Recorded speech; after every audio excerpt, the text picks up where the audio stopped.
안녕하세요. 저는 이영숙이라고 합니다.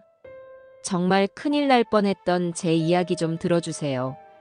아들의 영정 사진 속에서 현규는 여전히 29의 그 봄날처럼 환하게 웃고 있었습니다. 꼭 일주일 전 가족 여행을 가자며 내 어깨를 주무르던 그 따뜻한 손길이 아직도 선연한데 아들은 이제 숨 쉬지 않는 사진 한 장으로만 내 곁에 남았어요. 장례식장의 공기는 무겁고 답답했습니다. 코를 찌르는 향냄새와 사람들의 낮은 웅성거림, 간간이 터져나오는 울음소리가 뒤섞여 머릿속을 어지럽혔어요. 하지만 이상하게도 내 눈에서는 눈물 한 방울 흐르지 않았습니다. 슬프지 않은 것이 아니었어요. 내 심장은 이미 새까만 잿더미가 되어버렸지만 여기서 내가 정신을 놓아버리면 내 아들 현규의 마지막 가는 길이 너무나 외로울 것만 같았습니다. 나는 상주 완장을 두른 팔을 매만지며 꿋꿋하게 자리를 지켰어요. 어머님, 기운 내세요. 현규 씨도 어머님이 이렇게 힘들어 하시는 거 원치 않을 거예요. 목소리가 들려온 쪽으로 고개를 돌렸습니다. 며느리 신채원이 손수건으로 눈가를 찍어내며 내게 다가왔어요. 그녀의 얼굴은 슬픔으로 창백했지만 그 와중에도 한치의 흐트러짐 없는 화장은 어딘가 이질적이었습니다. 저건 슬픔에 잠긴 미망인의 모습이라기보다는 잘 짜인 연극 무대 위에선 배우의 모습에 가까웠어요. 나는 그저 말없이 고개를 끄덕였습니다. 무슨 말을 할 수 있었을까요? 네가 내 아들의 마지막을 함께했던 사람인데 어쩌다 이런 일이 생겼느냐고, 그 순간에 넌 뭘 하고 있었느냐고 묻고 싶은 말이 목구멍까지 차올랐지만 애써 삼켰습니다. 지금은 그럴 때가 아니었어요. 채원은 내 옆에 잠시 서서 조문객들을 맞았습니다. 그녀는 현규의 친구들이나 회사 동료들이 올 때마다 기다렸다는 듯이 우리 현규 씨, 불쌍해서 어떡해 라고 외치며 바닥에 주저앉아 통곡하는 연기를 반복했어요. 하지만 나는 보았습니다. 다른 사람들이 보지 못하는 찰나의 순간 그녀의 눈빛이 얼마나 차갑고 건조한지를. 슬픔에 잠긴 사람의 눈이 아니었어요. 무언가 귀찮은 절차를 치르고 있는 사람의 눈빛이었죠. 내 아들이 그녀의 남편이 차가운 사고로 세상을 등졌는데도 말이에요. 현규는 참 착하고 순한 아이였습니다. 하나뿐인 아들이라 오냐오냐 키운 탓도 있겠지만 천성이 남에게 싫은 소리 한 번 못하는 그런 성정이었어요. 그런 아들이 채원을 데리고 와 결혼하겠다고 했을 때 사실 나는 마음에 들지 않았습니다. 처음 인사를 오던 날 채원은 우리 집에 값나가는 가구나 장식품들을 노골적으로 훑어보았고 현규의 미래나 성품보다는 그의 직업과 연봉에 대해 더 궁금해했어요. 하지만 아들이 좋다는데 죽고 못 산다는데 부모가 어떻게 말리겠어요. 나는 그저 아들의 선택을 믿어주기로 했습니다. 결혼 후 채원은 현규가 벌어오는 돈으로는 성에 차지 않는 듯 늘 명품과 해외여행을 갈망했고 현규는 그런 아내의 비위를 맞추기 위해 밤낮 없이 일에 매달려야만 했어요. 아들의 얼굴에 그늘이 지는 것을 보면서도 나는 그저 신혼초의 작은 다툼이려니 시간이 지나면 나아지리라 애써 외면했습니다. 그 외면의 끝이 이런 참담한 결과일 줄은 꿈에도 몰랐어요. 아이고 사부인. 이게 다 무슨 일이래요. 우리 현규가, 착한 우리 사위가. 채원의 어머니, 그러니까 내 사돈이 다가와 내 손을 잡고 울먹였습니다. 하지만 그 눈물 역시 진짜 슬픔의 눈물로는 보이지 않았어요. 딸의 장래를 걱정하는 이기적인 눈물이었죠. 나는 억지로 입꼬리를 올려 웃어 보이며 사돈의 등을 토닥였습니다. 위로를 해야 할 사람은 나인데 어째서 내가 다른 사람들을 위로하고 있어야 하는지 기가 막혔어요. 조문객들의 발길이 뜸해진 늦은 밤이었습니다. 며칠째 잠을 설친 탓에 피로가 몰려왔고 잠시 머리라도 식히려 아무도 없는 복도로 나왔습니다.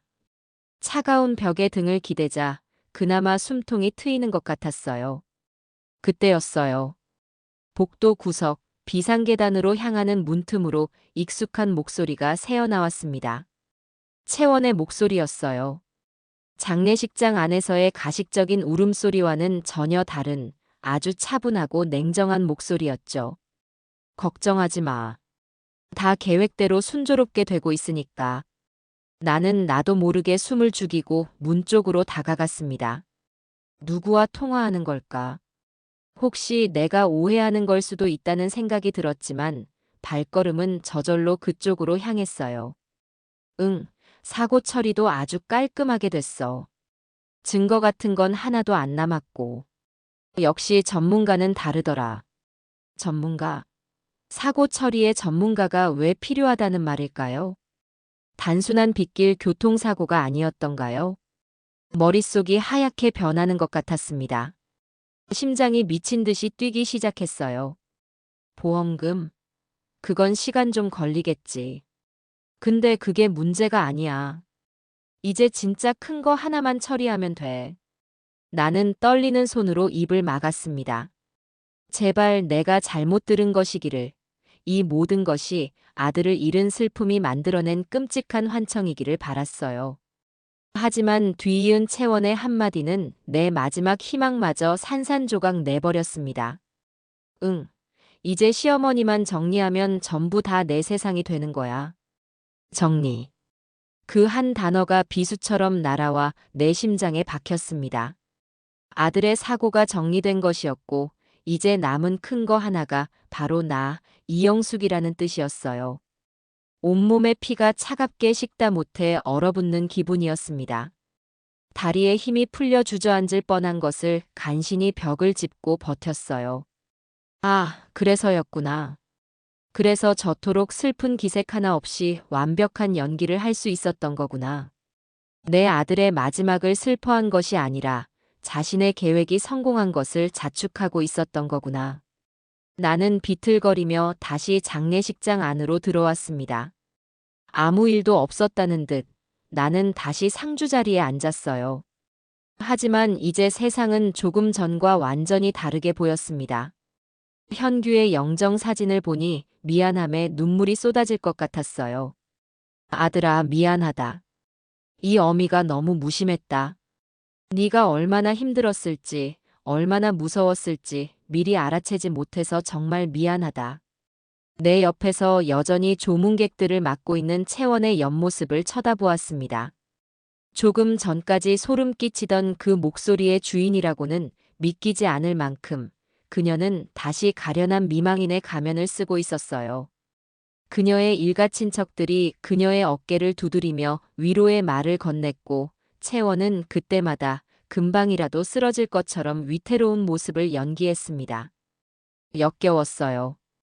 저 가증스러운 모습에 모두가 속아 넘어가고 있다는 사실에 참을 수 없는 분노가 치밀어 올랐습니다. 나는 조용히 일어나 화장실로 향하는 척하며 장례식장을 빠져나왔습니다. 차가운 밤 공기가 폐부 깊숙이 들어오자 그나마 정신이 조금 드는 것 같았어요. 지금 내가 어떻게 해야 할까? 당장 달려가서 저 악마 같은 여자의 멱살이라도 잡고 모든 것을 실토하라고 소리쳐야 할까? 아니, 그럴 순 없었어요. 그랬다간 아들을 잃은 충격에 정신이 나간 늙은이 취급을 받을 게 뻔했습니다. 증거가 없었어요. 내 귀로 똑똑히 들었지만 그것을 증명할 방법이 없었죠. 그 순간 내 머릿속에 한 가지 생각이 스쳤습니다. 아들의 죽음이 단순 사고가 아니라면 경찰의 최초 조사 역시 무언가 허점이 있었을지도 모른다는 생각이었어요. 채원이 말한 전문가가 개입해서 모든 증거를 없앴다고 했으니 분명 어딘가에 부자연스러운 구석이 남아있을 터였습니다. 이대로 모든 것을 덮어버릴 수는 없었어요. 내 아들의 억울한 마지막을 이렇게 보낼 수는 없었습니다. 나는 주머니에서 휴대폰을 꺼냈습니다. 손이 부들부들 떨려 몇 번이나 잘못 눌렀지만 나는 포기하지 않았어요. 이것이 내가 내 아들을 위해 할 수 있는 유일한 일이었습니다. 슬픔에 잠겨 주저앉아 있는 대신 진실을 위해 싸우는 것. 그것이 현규가 바라는 엄마의 모습일 거라고 믿었어요. 나는 심호흡을 한 번 하고 침착하게 민원 접수 번호를 눌렀습니다. 그리고 최대한 차분하고 이성적인 목소리로 말했어요. 수고하십니다. 저는 얼마 전 빗길 교통사고로 아들을 잃은 이영숙이라고 합니다. 다름이 아니라 제 아들 이현규의 사고에 대해 재조사를 정중하게 요청하고 싶어서 연락드렸습니다. 수화기 너머의 경찰은 의아하다는 듯 물었습니다. 재조사라니요, 어머님? 이미 현장 조사와 차량 감시까지 모두 끝난 사건입니다만. 알고 있습니다. 하지만 아무래도 석연치 않은 점이 있는 것 같아서요. 아들을 잃은 어미의 괜한 노파심일 수도 있겠지만 부디 다시 한 번만 면밀하게 살펴봐 주시길 부탁드립니다. 나는 며느리나 계획 같은 단어는 일절 입에 올리지 않았습니다. 그저 아들을 잃은 어머니의 마지막 간청인 것처럼 애끓는 심정으로 호소했어요. 지금은 감정을 앞세울 때가 아니었습니다. 저 악마 같은 며느리의 가면을 벗기기 위해서는 나부터 철저하게 이성적이고 냉정해져야만 했어요. 전화를 끊고 나는 다시 장례식장으로 돌아왔습니다. 아무도 내가 방금 무슨 일을 하고 왔는지 알지 못했어요. 나는 다시 슬픔에 잠긴 상주의 얼굴을 하고 자리에 앉아 조용히 채원을 바라보았습니다. 신채원. 이제부터 시작이야. 네가 내 아들에게 무슨 짓을 했는지, 그리고 나에게 무슨 짓을 하려고 했는지 내가 내 모든 것을 걸어서라도 반드시 밝혀낼 테니까. 내 아들의 억울함을 풀고 너를 심판대에 세우는 그날까지 나는 절대 무너지지 않을 것이다. 이것은 죽은 아들과 나 자신을 향한 나의 굳은 맹세였습니다. 장례식장의 밤은 그렇게 깊어가고 있었어요. 아들의 발인이 끝나고 텅 빈 집으로 돌아온 순간부터 진짜 싸움이 시작된 것 같았어요. 현규가 없는 집은 거대한 동굴처럼 휑하고 추웠습니다. 아들의 온기가 사라진 자리를 채우는 것은 슬픔이 아니라 차갑고도 뜨거운 분노였어요. 장례식장에서 들었던 신채원의 그 목소리, 이제 시어머니만 정리하면 되라는 그 말이 뼛속까지 파고들어 나를 잠 못 들게 했습니다. 내가 접수한 재조사 민원은 며칠이 지나도 아무런 소식이 없었어요. 초조한 마음에 결국 제가 먼저 경찰서로 향했습니다. 아들을 잃은 슬픔을 간신히 추스른 어머니의 모습으로 최대한 헬쑥하고 힘없는 표정을 지으며 민원실의 문을 열었죠. 담당자는 20대 후반으로 보이는 젊은 경찰이었습니다. 그는 내 신원을 확인하더니 이미 종결된 사건 파일을 마지못해 꺼내보며 말했어요. 어머님, 지난번에 전화 주셨던 분이시군요. 저희가 기록을 다시 검토해봤는데 특이사항은 발견되지 않았습니다. 현장 상황이나 차량 파손 상태로 보아 명백한 빗길 단독 사고입니다. 그의 말투는 정중했지만 그 속에는 아들 잃은 노모의 괜한 의심 정도로 내 민원을 치부하는 듯한 미묘한 귀찮음이 섞여 있었어요. 나는 준비해간 대로 차분하게 입을 열었습니다. 경찰분들이 고생하시는 거 잘 압니다. 하지만 제가 아들을 키운 엄마잖아요. 제 아들은요, 겁이 많아서 비가 오는 날에는 운전 속도를 30km 이상 내지 않는 아이였어요. 그렇게 조심성 많은 아이가 커브길에서 속도를 제어하지 못해 가드레일을 들이받았다는 게 저는 아무리 생각해도 이해가 가질 않아요. 어머님, 그날은 비가 아주 많이 왔습니다. 베테랑 운전자도 실수하기 쉬운 날씨였어요. 안타까운 일이지만 도로 위에서는 어떤 변수든 생길 수 있는 법입니다. 젊은 경찰은 내 말을 그저 감정적인 호소로만 듣는 듯 했습니다. 나는 한 걸음 더 나아가기로 마음먹었어요. 혹시 제 며느리에 대한 조사는 따로 진행된 것이 있나요? 그 말을 꺼내자 경찰의 눈빛이 순간적으로 변하는 것을 포착했습니다. 역시나 하는 표정이었어요. 그는 작은 한숨을 내쉬며 몸을 의자에 깊숙이 기댔습니다. 어머님, 저희도 그런 경우를 많이 봅니다. 큰일을 겪고 나면 남은 가족에게 원망의 화살이 돌아가는 경우가 종종 있죠. 하지만 동승했던 며느님 역시 피해자입니다. 갈비뼈에 금이 가는 부상을 입었고 무엇보다 남편을 잃은 정신적 충격이 상당한 상태입니다. 저희가 따로 불러서 조사를 진행했지만 사고 당시 너무 놀라 기억이 잘 나지 않는다고 진술했습니다. 충격 후 단기 기억 상실은 흔한 증상이고요. 기가 막혔습니다. 갈비뼈에 금이 간 부상. 장례식 내내 두 발로 꼿꼿하게 서서 조문객을 맞고 밤에는 비상계단에서 또렷한 목소리로 자신의 계획을 속삭이던 여자가요. 단기 기억 상실. 그 모든 것이 연기였다는 것을 나만 알고 있다는 사실이 답답해서 가슴을 쳤어요. 내가 무어라 더 말을 하려던 순간 경찰서 민원실 문이 열리며 채원이 안으로 들어왔습니다. 어떻게 알고 온 건지 그녀는 내 어깨를 부축하는 척하며 경찰을 향해 슬픈 표정을 지어 보였어요. 어머님, 여기서 이러시면 어떡해요? 제가 경찰분께 대신 사과드릴게요. 죄송합니다. 저희 어머님이 아들을 잃은 충격이 너무 크셔서 잠시 판단력이 흐려지신 것 같아요. 현규 씨가 살아있을 때 저희 정말 행복했거든요. 그렇죠, 어머님? 채원은 내게 동의를 구하는 척하며 내 팔을 강하게 꼬집었습니다.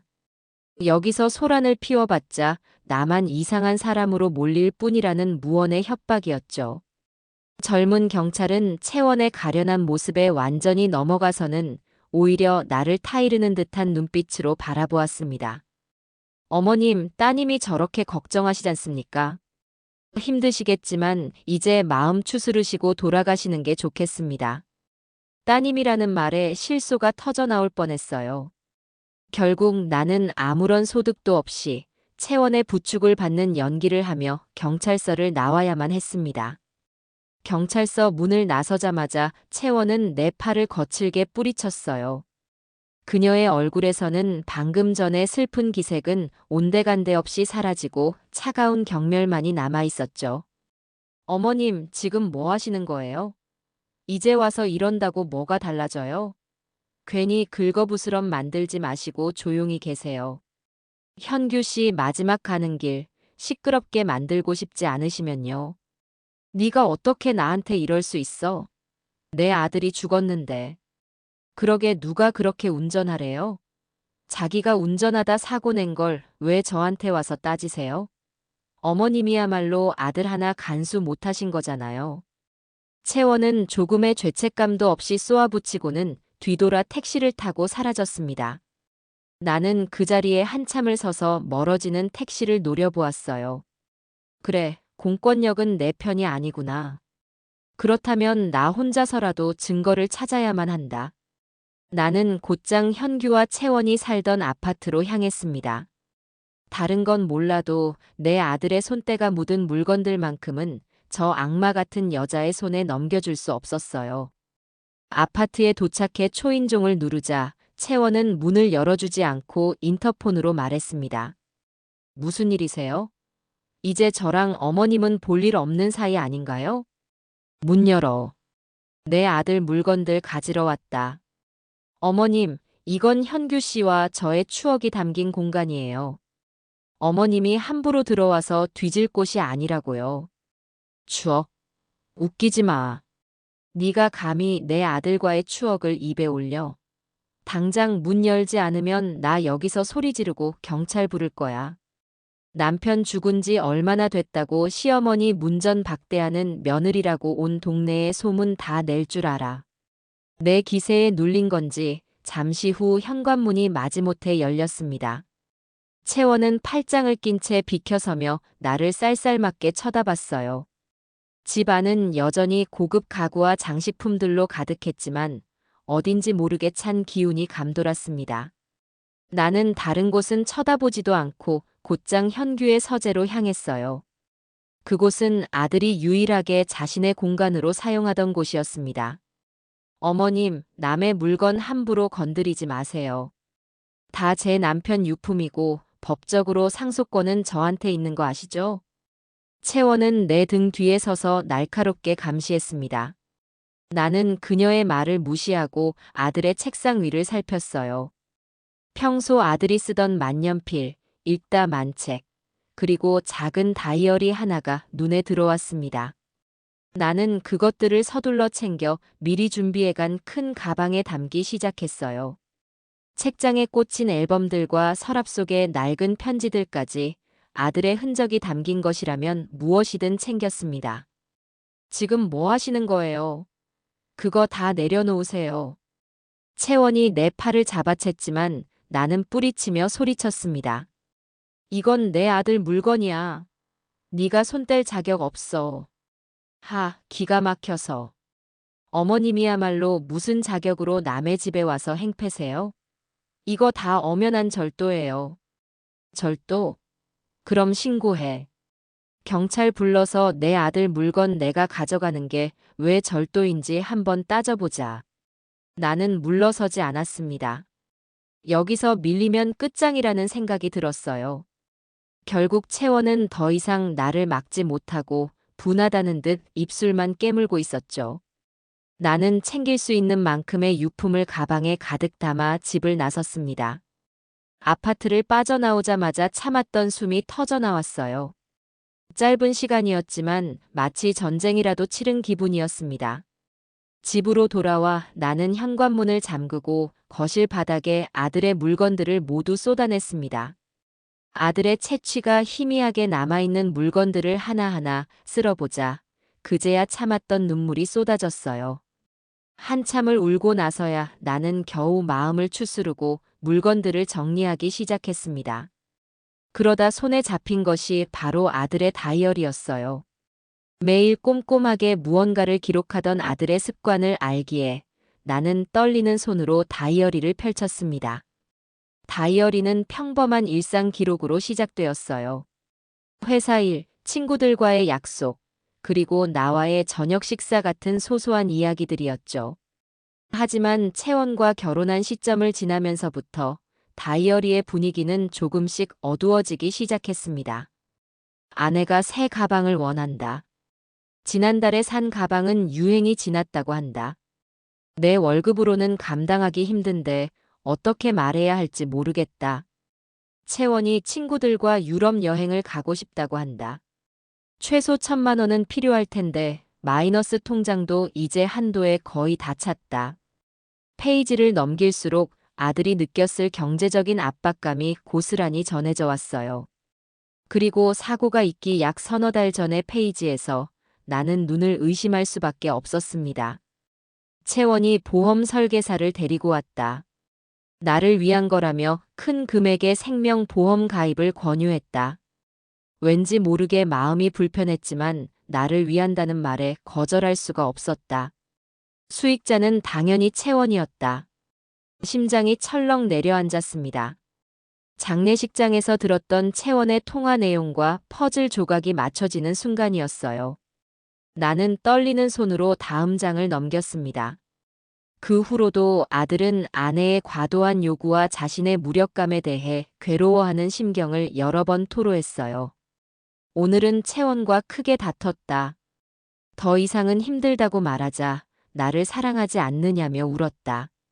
그녀의 눈물을 보니 마음이 약해진다. 내가 더 노력해야 하는 걸까? 그리고 사고가 있기 바로 일주일 전 페이지에서 나는 결정적인 이름을 발견했습니다. 오랜만에 동준이를 만났다. 그 녀석에게 모든 것을 털어놓고 싶었지만 차마 입이 떨어지지 않았다. 그저 아내 때문에 힘들다는 말만 반복했다. 동준이는 내 얼굴이 너무 안 좋다며 걱정해 주었다. 이 답답한 마음을 누구에게라도 말하고 싶다. 박동준. 현규의 가장 친한 친구였습니다. 어릴 때부터 한 동네에서 자라 형제처럼 지냈던 아이였죠. 나는 곧바로 주소록에서 동준이의 연락처를 찾아냈습니다.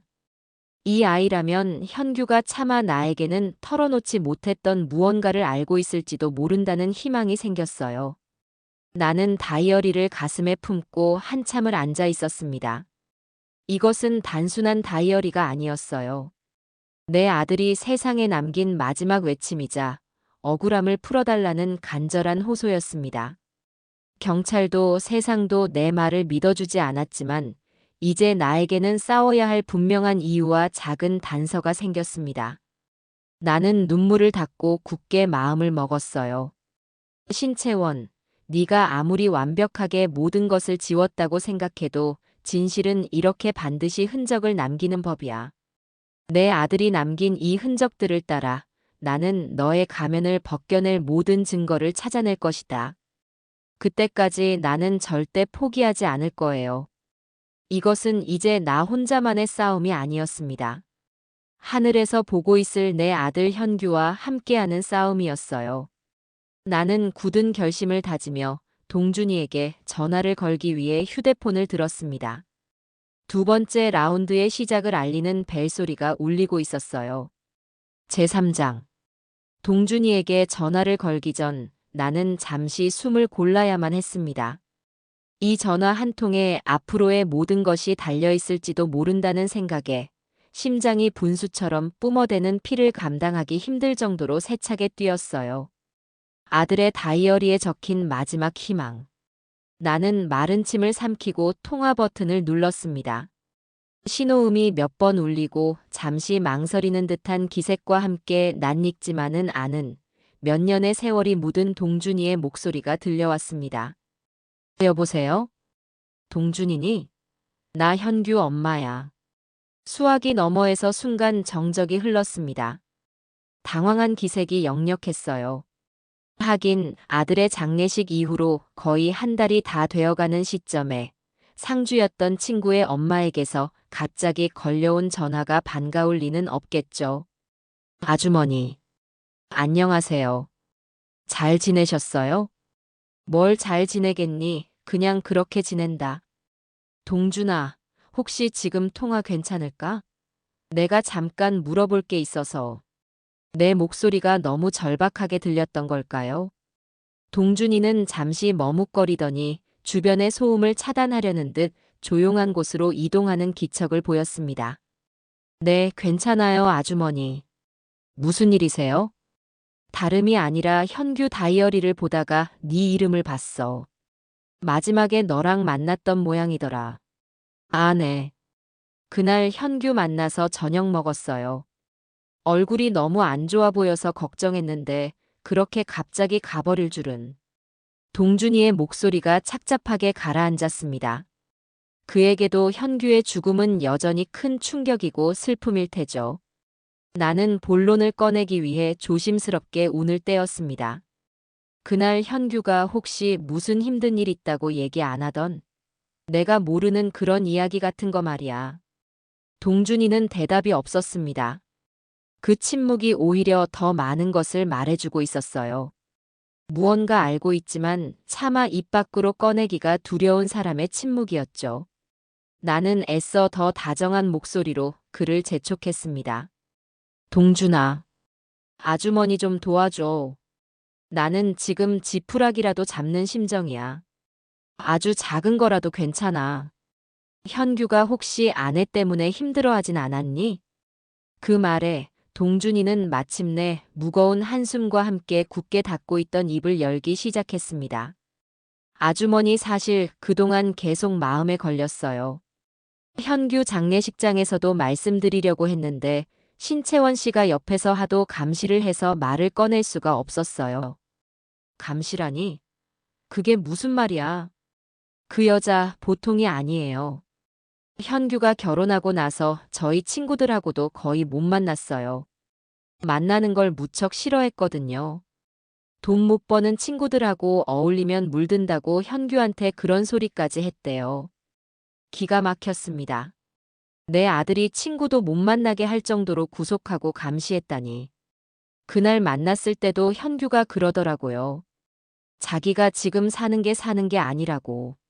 매일 돈 때문에 시달리는데 아무리 벌어도 밑 빠진 독에 물 붓기 같다고요. 씀씀이를 도저히 감당할 수가 없다고 정말 힘들어했어요. 돈 문제 그거 말고 다른 이야기는 없었어? 예를 들면 보험 같은 거 말이야. 내 질문에 동준이는 깜짝 놀란 듯 했습니다. 아주머니, 그걸 어떻게? 라고 되묻는 그의 목소리에는 당혹감이 가득했어요. 현규가 그러더라고요. 몇 달 전에 아내가 하도 성화를 부려서 어쩔 수 없이 생명보험을 들었다고요. 자기는 그런 거 필요 없다고 했는데 자길 사랑하면 들어줘야 하는 거 아니냐고 울고불고 난리를 쳐서 어쩔 수 없이 서명했대요. 근데 그 액수가 수십억 원짜리래요. 자기는 죽어도 그 돈 만져볼 일 없는데 자기가 죽으면 나오는 돈으로 아내가 행복하게 살 생각을 하니 기분이 이상하다고 웃으면서 말하는데 그게 꼭 우는 것처럼 들렸어요. 아주머니. 온몸에 소름이 돋았습니다. 아들의 다이어리에 적힌 내용이 사실이었어요. 동준이의 증언은 내 의심이 단순한 망상이 아니라는 것을 확인시켜주는 결정적인 증거였습니다. 혹시 그 보험, 어디 회사 건지는 아는 거 없어? 아마 대한민국에서 제일 큰 회사일 거예요. 자기가 다니는 회사 월급의 몇 배짜리라면서 혀를 내두르더라고요. 그렇구나, 동준아, 정말 고맙다. 아주머니한테는 정말 큰 도움이 됐어. 그리고 혹시라도 내가 나중에 너한테 증언을 좀 부탁해도 될까? 물론 널 곤란하게 만들고 싶지는 않아. 하지만 아주머니, 걱정 마세요. 현규는 제 가장 친한 친구였어요. 녀석이 그렇게 가버린 게 저도 너무 분하고 억울해요. 만약 아주머니께서 진실을 밝히는데 제 도움이 필요하다면 저는 언제든지 나설 준비가 되어 있습니다. 그게 하늘에 있는 현규한테 제가 해줄 수 있는 마지막 도리일 테니까요. 동준이의 굳은 목소리에 눈물이 핑 돌았습니다. 혼자라고 생각했는데 아니었어요. 내 아들의 진정한 친구가 이렇게 곁에 남아있어 주었습니다. 나는 동준이에게 몇 번이고 고맙다는 말을 전하고 전화를 끊었어요. 이제 목표는 명확해졌습니다. 대한민국에서 가장 크다는 그 보험사. 나는 곧바로 옷을 갈아입고 집을 나섰습니다. 아들이 남긴 다이어리와 동준이의 증언. 그것은 아직 법적인 증거가 될 수는 없었지만 나에게는 천군만마와도 같은 용기를 주었어요. 시내 중심가에 위치한 거대한 보험사 건물은 위압적인 모습으로 나를 내려다보고 있었습니다. 나는 주눅 들지 않으려고 일부러 허리를 꼿꼿하게 펴고 회전문을 통과했어요. 번호표를 뽑고 한참을 기다려 상담 창구에 앉았습니다. 젊은 여직원은 상냥한 미소로 나를 맞았지만 내가 내민 신분증과 현규의 사망진단서를 보더니 얼굴이 미묘하게 굳어졌어요. 고객님, 아드님 일은 정말 안타깝게 생각합니다. 그런데 어떤 일로 방문하셨는지요? 내 아들, 이현규 이름으로 가입된 보험 내역을 확인하고 싶어서 왔습니다. 네. 하지만 고객님께서는 계약 당사자가 아니셔서 개인정보보호법에 따라 직계 가족이라도 계약 내용을 열람하실 수는 없습니다. 예상했던 반응이었습니다. 하지만 이대로 물러설 수는 없었어요. 나는 최대한 불쌍하고 절박한 표정을 지으며 여직원에게 매달렸습니다. 아가씨, 제발 부탁이에요. 아들이 갑자기 그렇게 가버렸는데 남은 빚이라도 있는지, 앞으로 내가 어떻게 살아야 할지 막막해서 그래요. 그냥 어떤 보험에 가입되어 있는지, 월 납입액은 얼마였는지 딱 그 정도만이라도 알려주면 안 될까요? 어미 된 도리로 그 정도는 알아야 할 것 같아서 그래요. 내 간절한 호소에도 여직원은 규정상 안 된다는 말만 기계처럼 반복했습니다. 실랑이가 길어지자 뒤에 있던 팀장급 남성이 다가왔어요. 그는 상황을 파악하더니 나를 조용한 상담실로 안내했습니다. 어머님, 심정은 충분히 이해합니다만 저희로서도 어쩔 수가 없습니다. 계약자 본인이나 법적 수익인이 아니면 절대 열람이 불가능합니다. 만약 저희가 어머님께 정보를 제공했다가 나중에 수익인 측에서 문제를 제기하면 저희가 모든 책임을 져야 합니다. 수익인이라는 말에 나는 기다렸다는 듯이 입을 열었습니다. 그 수익인이 제 며느리 신채원 맞죠? 팀장은 당황한 기색을 감추지 못하고 말을 더듬었습니다. 그것은 확인해 드릴 수 없습니다. 내 아들이 죽고 수십억 보험금을 타갈 사람이 내 며느리인데 어미인 나는 내 아들이 어떤 보험에 들었는지조차 알면 안 된다는 게 말이 된다고 생각하세요? 내 아들이 정말 자기 의지로 그 보험에 가입한 게 맞는지 나는 그게 알고 싶은 겁니다. 내 목소리는 나도 모르게 높아져 있었습니다. 팀장은 곤란한 표정을 지으며 연신 마른 세수를 했어요. 나는 마지막 카드를 꺼내기로 했습니다. 눈물을 글썽이며 아들의 다이어리에서 봤던 내용을 그대로 읊기 시작했어요. 우리 아들이요, 죽기 전에 그랬어요.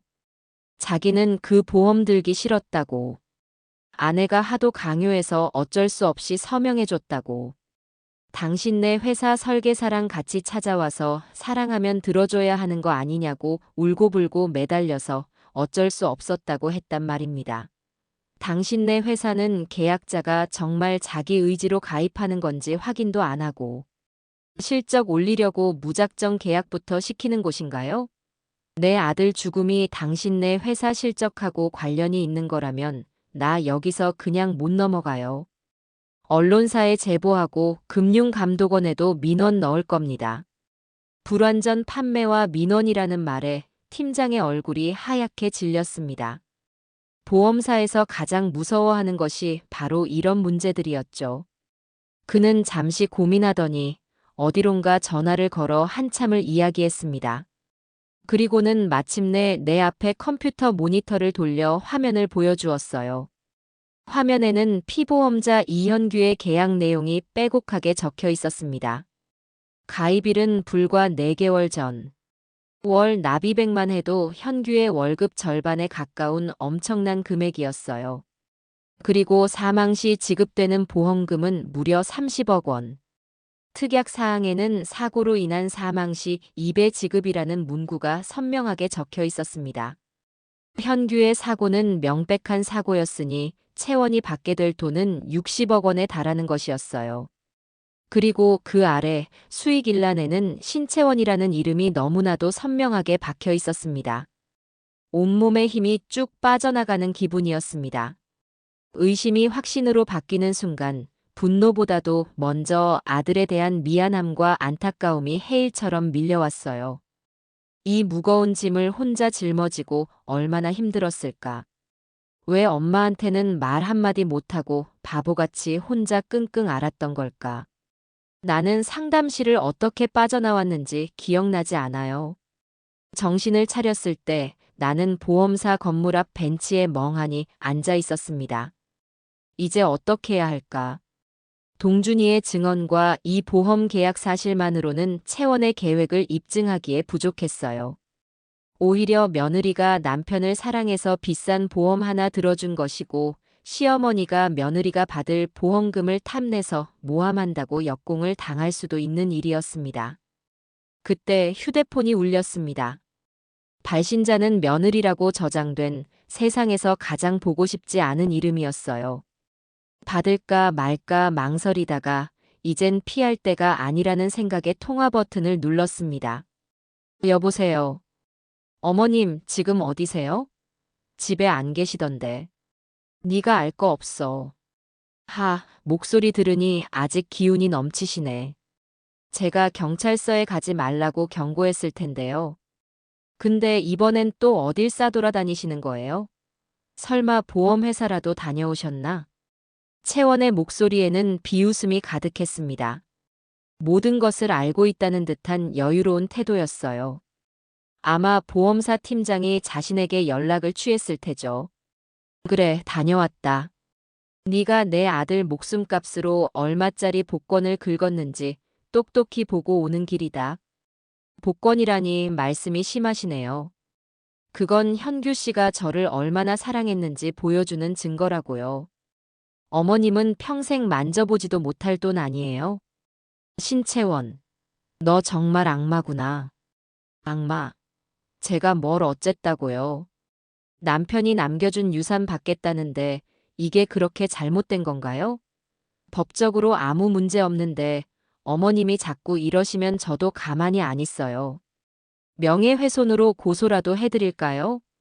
해봐. 어디 할 테면 해봐. 나도 네가 내 아들한테 무슨 짓을 했는지 세상에 다 밝힐 테니까. 증거 있으세요?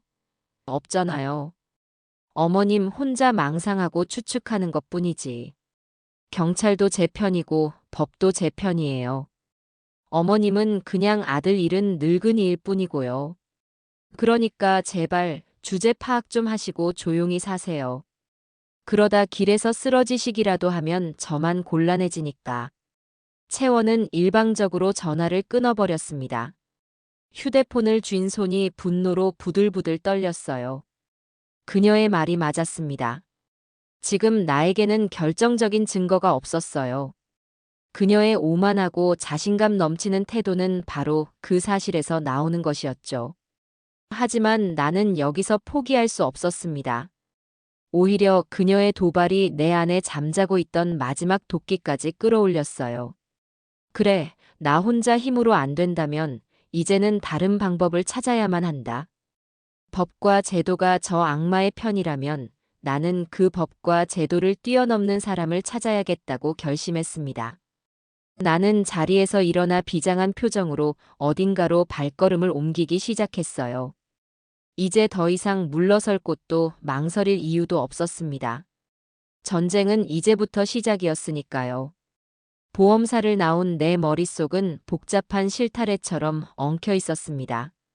신채원의 조롱 섞인 목소리가 귓가에 맴돌며 심장을 핥히었어요.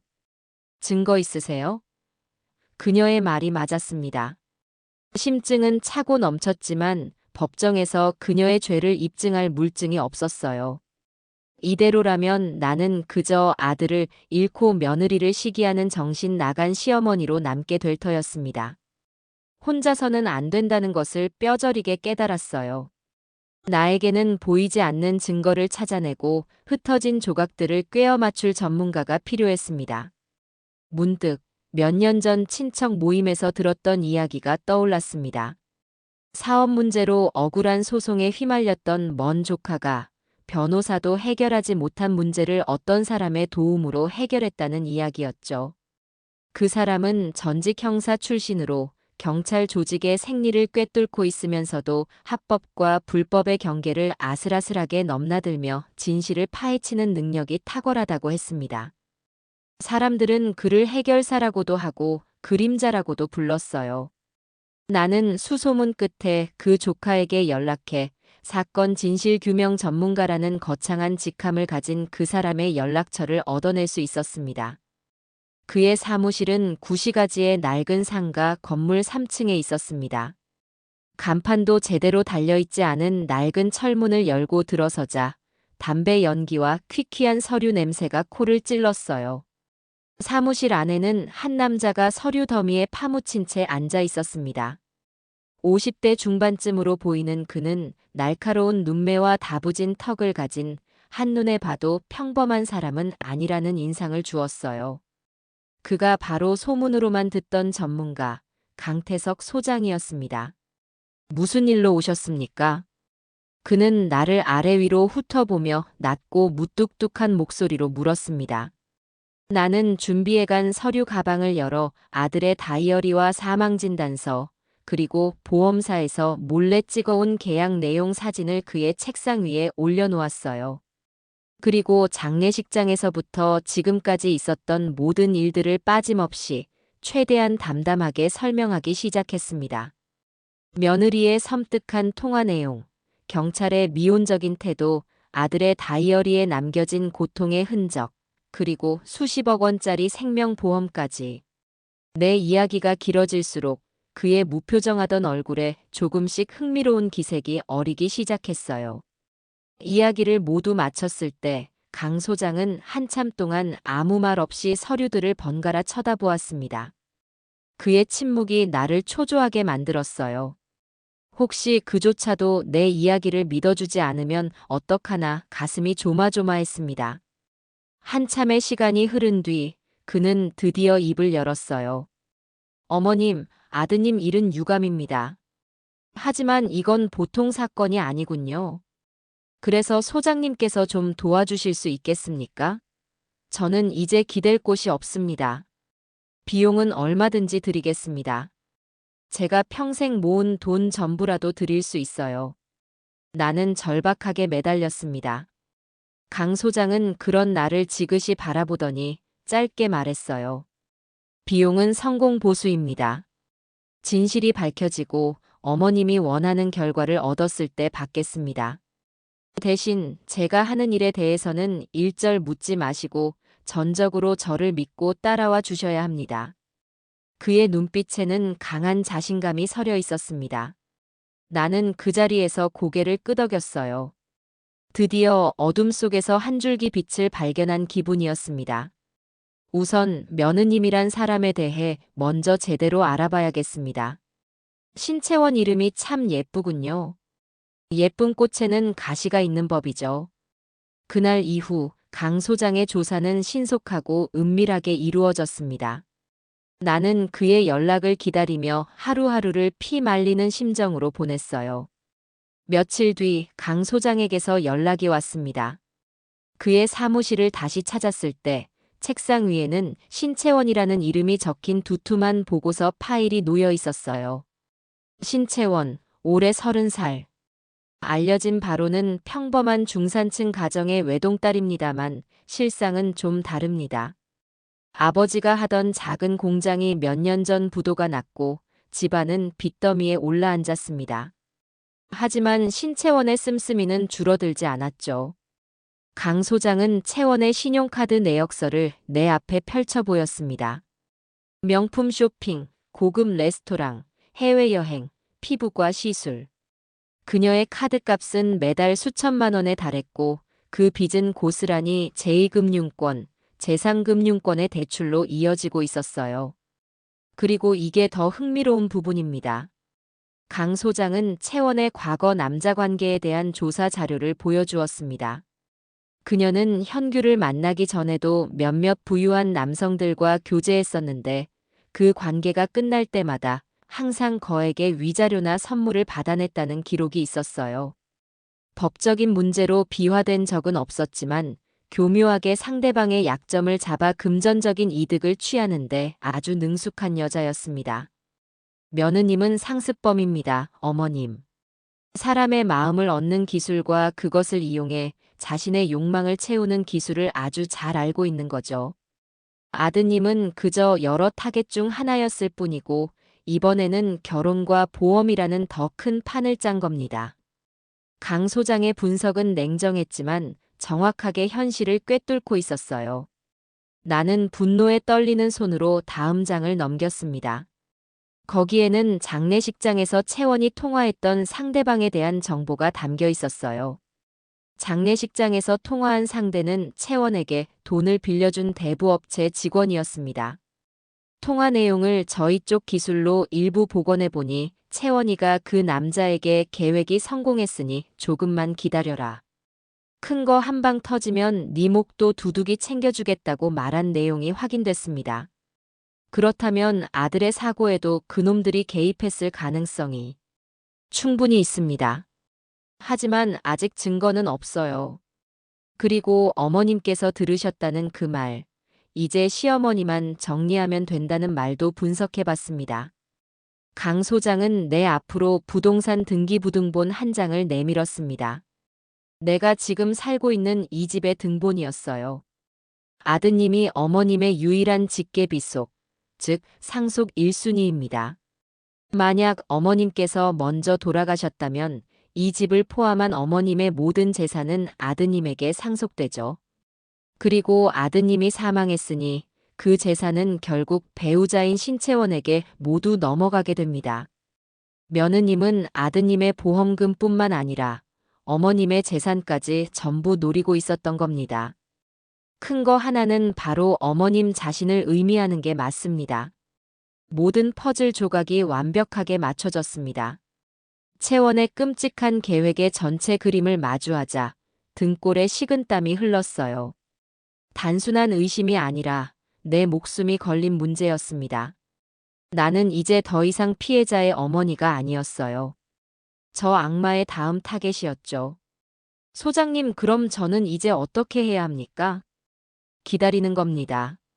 뱀은 반드시 자기가 파놓은 굴로 다시 돌아오게 되어 있으니까요. 며느님은 지금쯤 보험금이 나오기만을 기다리며 초조해하고 있을 겁니다.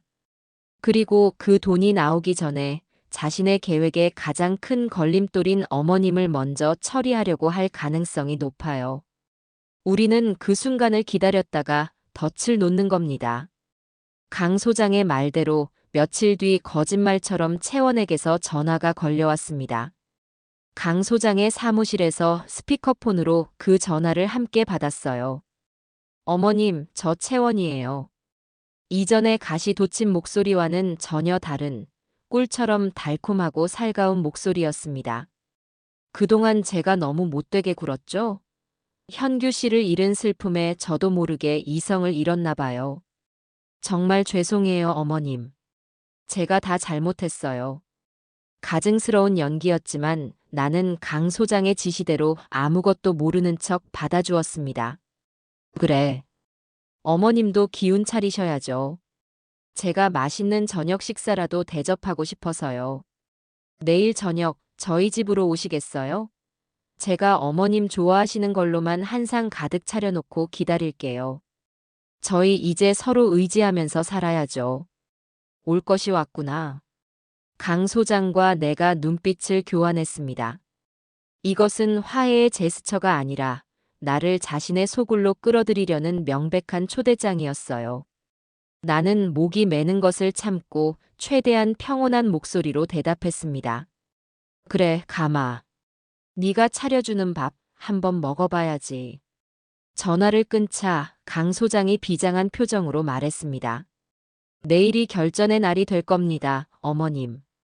저쪽에서 덫을 놓았다면 우리는 그 덫을 역이용해서 증거를 잡아내야 합니다. 정신 똑똑히 차리셔야 해요. 그는 작은 단추처럼 생긴 초소형 녹음기와 카메라를 내게 건네주었습니다. 그리고 내일 내가 해야 할 일들에 대해 아주 상세하고 치밀하게 지시하기 시작했어요. 그의 계획을 듣는 내내 손에 땀이 찼지만 두렵지는 않았습니다. 오히려 가슴 깊은 곳에서 뜨거운 무언가가 끓어오르는 기분이었어요. 드디어 저 악마의 가면을 벗길 기회가 온 것이었습니다. 나는 내일의 전쟁을 준비하며 굳은 결심을 다졌습니다. 현규야, 하늘에서 보고 있지? 이 엄마가 네 억울함을 반드시 풀어줄게. 그리고 저 악마를 네 앞에 무릎 꿇게 만들어줄게. 반드시. 결전의 날, 아침 해가 밝아오는 것이 원망스러울 정도로 시간은 빠르게 흘렀습니다. 밤새 한숨도 자지 못했어요. 강 소장이 건네준 작은 장비들을 만지작거리며 그의 지시를 수백 번 머릿속으로 반복했습니다. 실패는 용납되지 않았어요. 이것은 내 아들의 억울함을 풀고 나 자신의 목숨을 지키기 위한 단 한 번뿐인 기회였습니다. 약속 시간이 가까워질수록 심장이 목구멍 밖으로 튀어나올 것처럼 미친 듯이 뛰기 시작했어요. 나는 거울 앞에 서서 내 얼굴을 보았습니다. 아들을 잃은 슬픔과 며칠간의 긴장으로 초췌해진 얼굴. 하지만 그 두 눈만큼은 형형하게 빛나고 있었어요. 두려움이 아니었습니다. 그것은 반드시 이겨내고야 말겠다는 굳은 결의의 빛이었죠. 강 소장은 약속 시간 1시간 전에 우리 집으로 찾아왔습니다. 그는 내게 검은색 블라우스를 건네며 옷깃 안쪽에 초소형 카메라를, 가슴 주머니 안쪽에는 녹음기를 완벽하게 부착해 주었어요.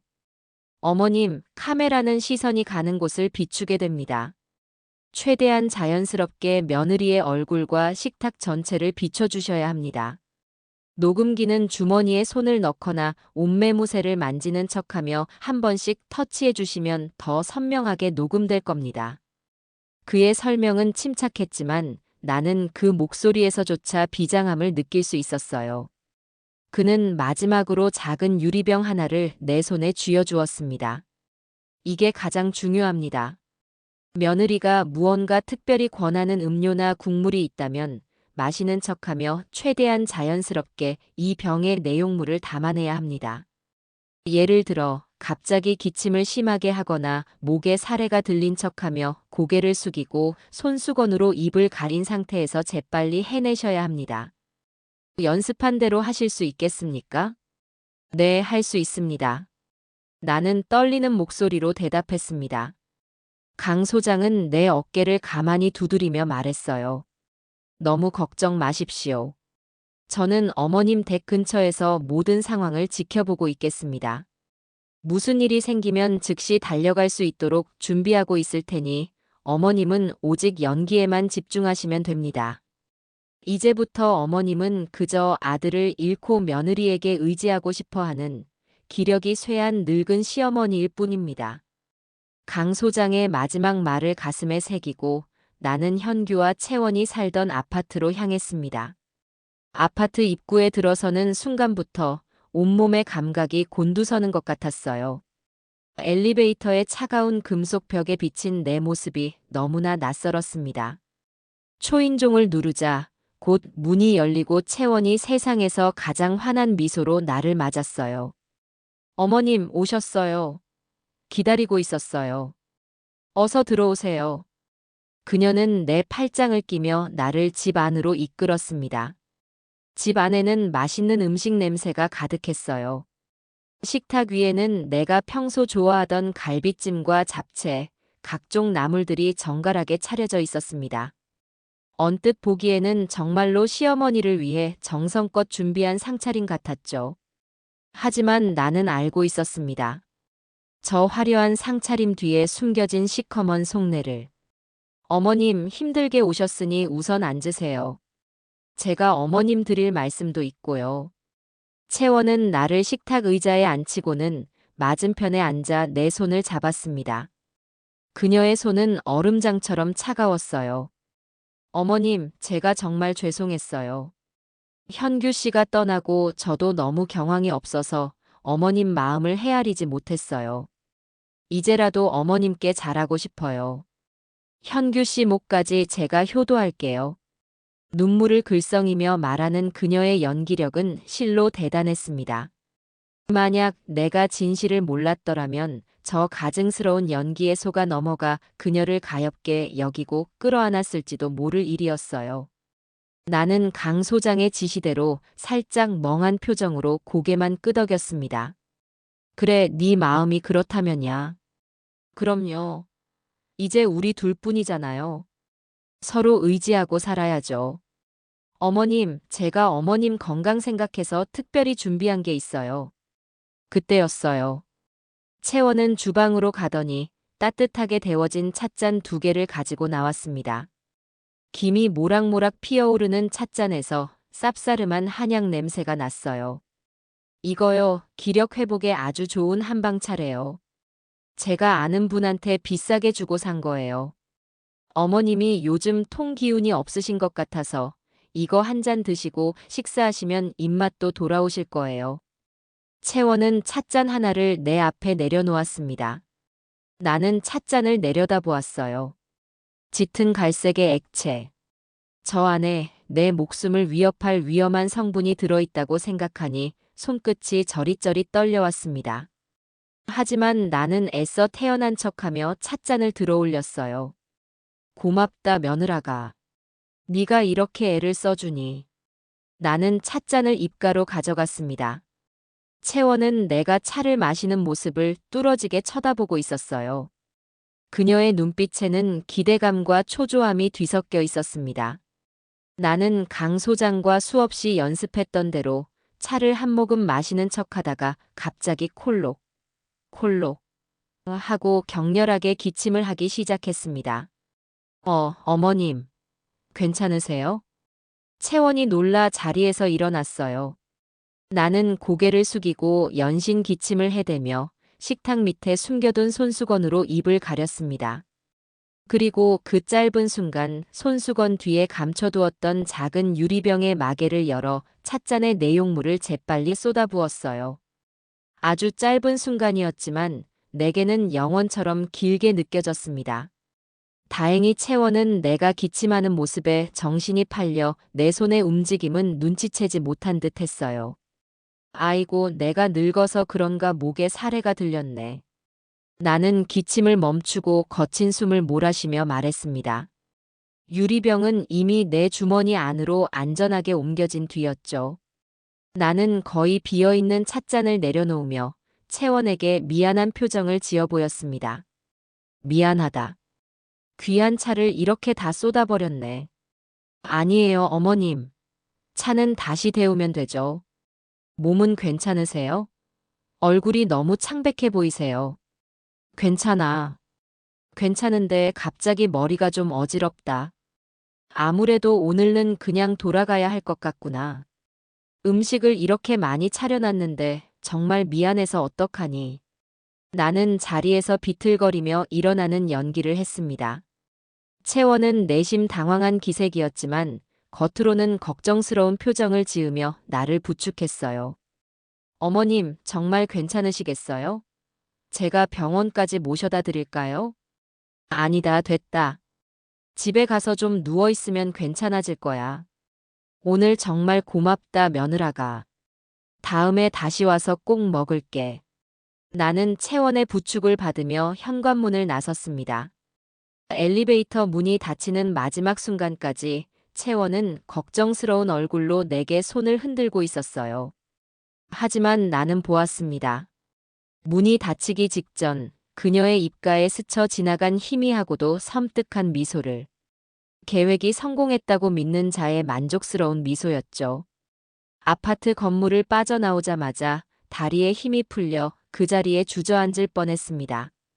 온몸이 식은땀으로 흠뻑 젖어 있었어요. 그때 어디선가 강 소장이 나타나 내 어깨를 부축했습니다. 어머님, 해내셨습니다. 정말 잘하셨어요. 그의 목소리를 듣자 그제야 참았던 안도의 한숨이 터져 나왔습니다. 나는 주머니 속에서 작은 유리병을 꺼내 그에게 건넸어요. 그것은 단순한 찬물이 아니었습니다. 신채원의 죄를 입증할 가장 결정적이고도 강력한 증거물이었죠. 강 소장은 그 병을 소중하게 받아들고 나를 자신의 차에 태웠습니다. 우리는 어둠을 뚫고 진실을 밝혀줄 연구소를 향해 달리기 시작했어요. 차창 밖으로 스쳐 지나가는 도시의 불빛들을 보며 나는 조용히 되뇌었습니다. 현규야, 이제 거의 다 왔다. 조금만 더 기다려줘. 강 소장의 차는 곧장 서울 외곽에 위치한 한 연구소로 향했습니다. 간판도 없는 평범한 건물이었지만 강 소장은 그곳이 국내 최고의 성분 분석 기술을 가진 곳 중 하나라고 설명했어요. 그는 이미 모든 것을 예약해둔 상태였습니다. 우리는 하얀 가운을 입은 연구원에게 조심스럽게 유리병을 건넸고 연구원은 빠르면 내일 오전에 결과가 나올 것이라고 말했어요. 그 하룻밤이 내 인생에서 가장 길고도 초조한 밤이었습니다.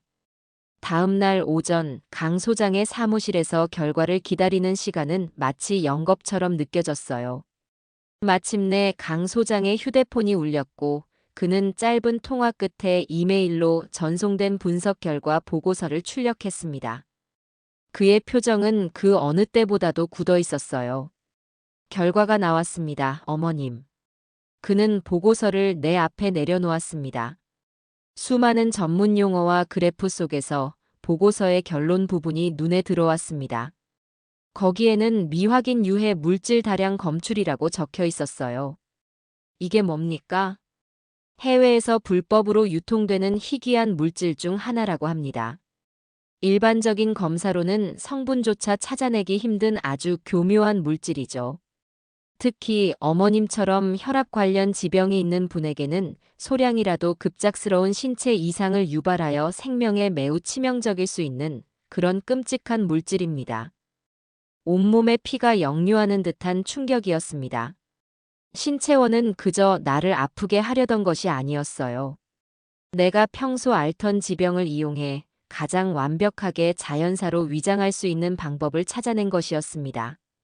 만약 내가 어젯밤 그 차를 마셨더라면 나는 지금 이 세상 사람이 아니었을 겁니다.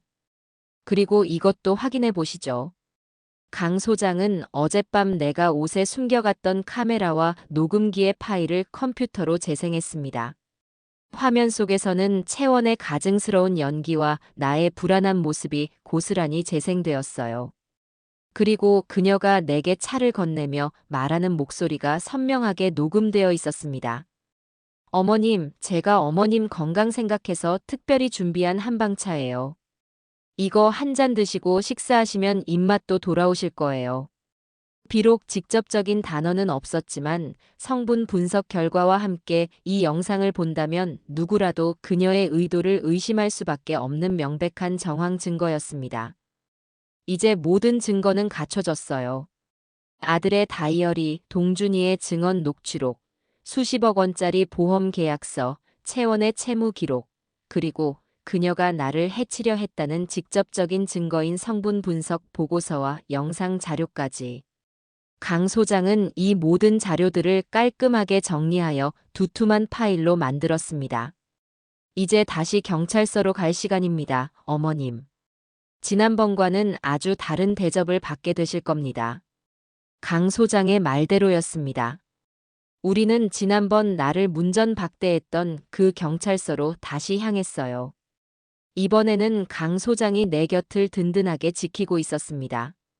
우리는 민원실 대신 곧바로 지능범죄수사팀 사무실로 향했습니다.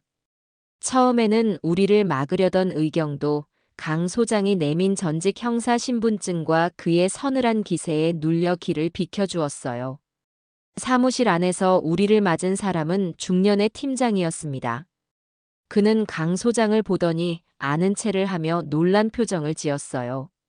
아니, 강 선배님. 여긴 어쩐 일로. 오랜만이다, 김 팀장. 내가 오늘 이 어머님 변호인 자격으로 왔어. 지난번에 이 경찰서에서 문전박대당하셨다는 그분이야. 강 소장의 말에 김 팀장의 얼굴이 살짝 굳었습니다. 그는 우리를 회의실로 안내했어요. 나는 김 팀장 앞에 우리가 준비한 증거 자료 파일을 조용히 내려놓았습니다. 이게 다 뭡니까? 한번 보시죠.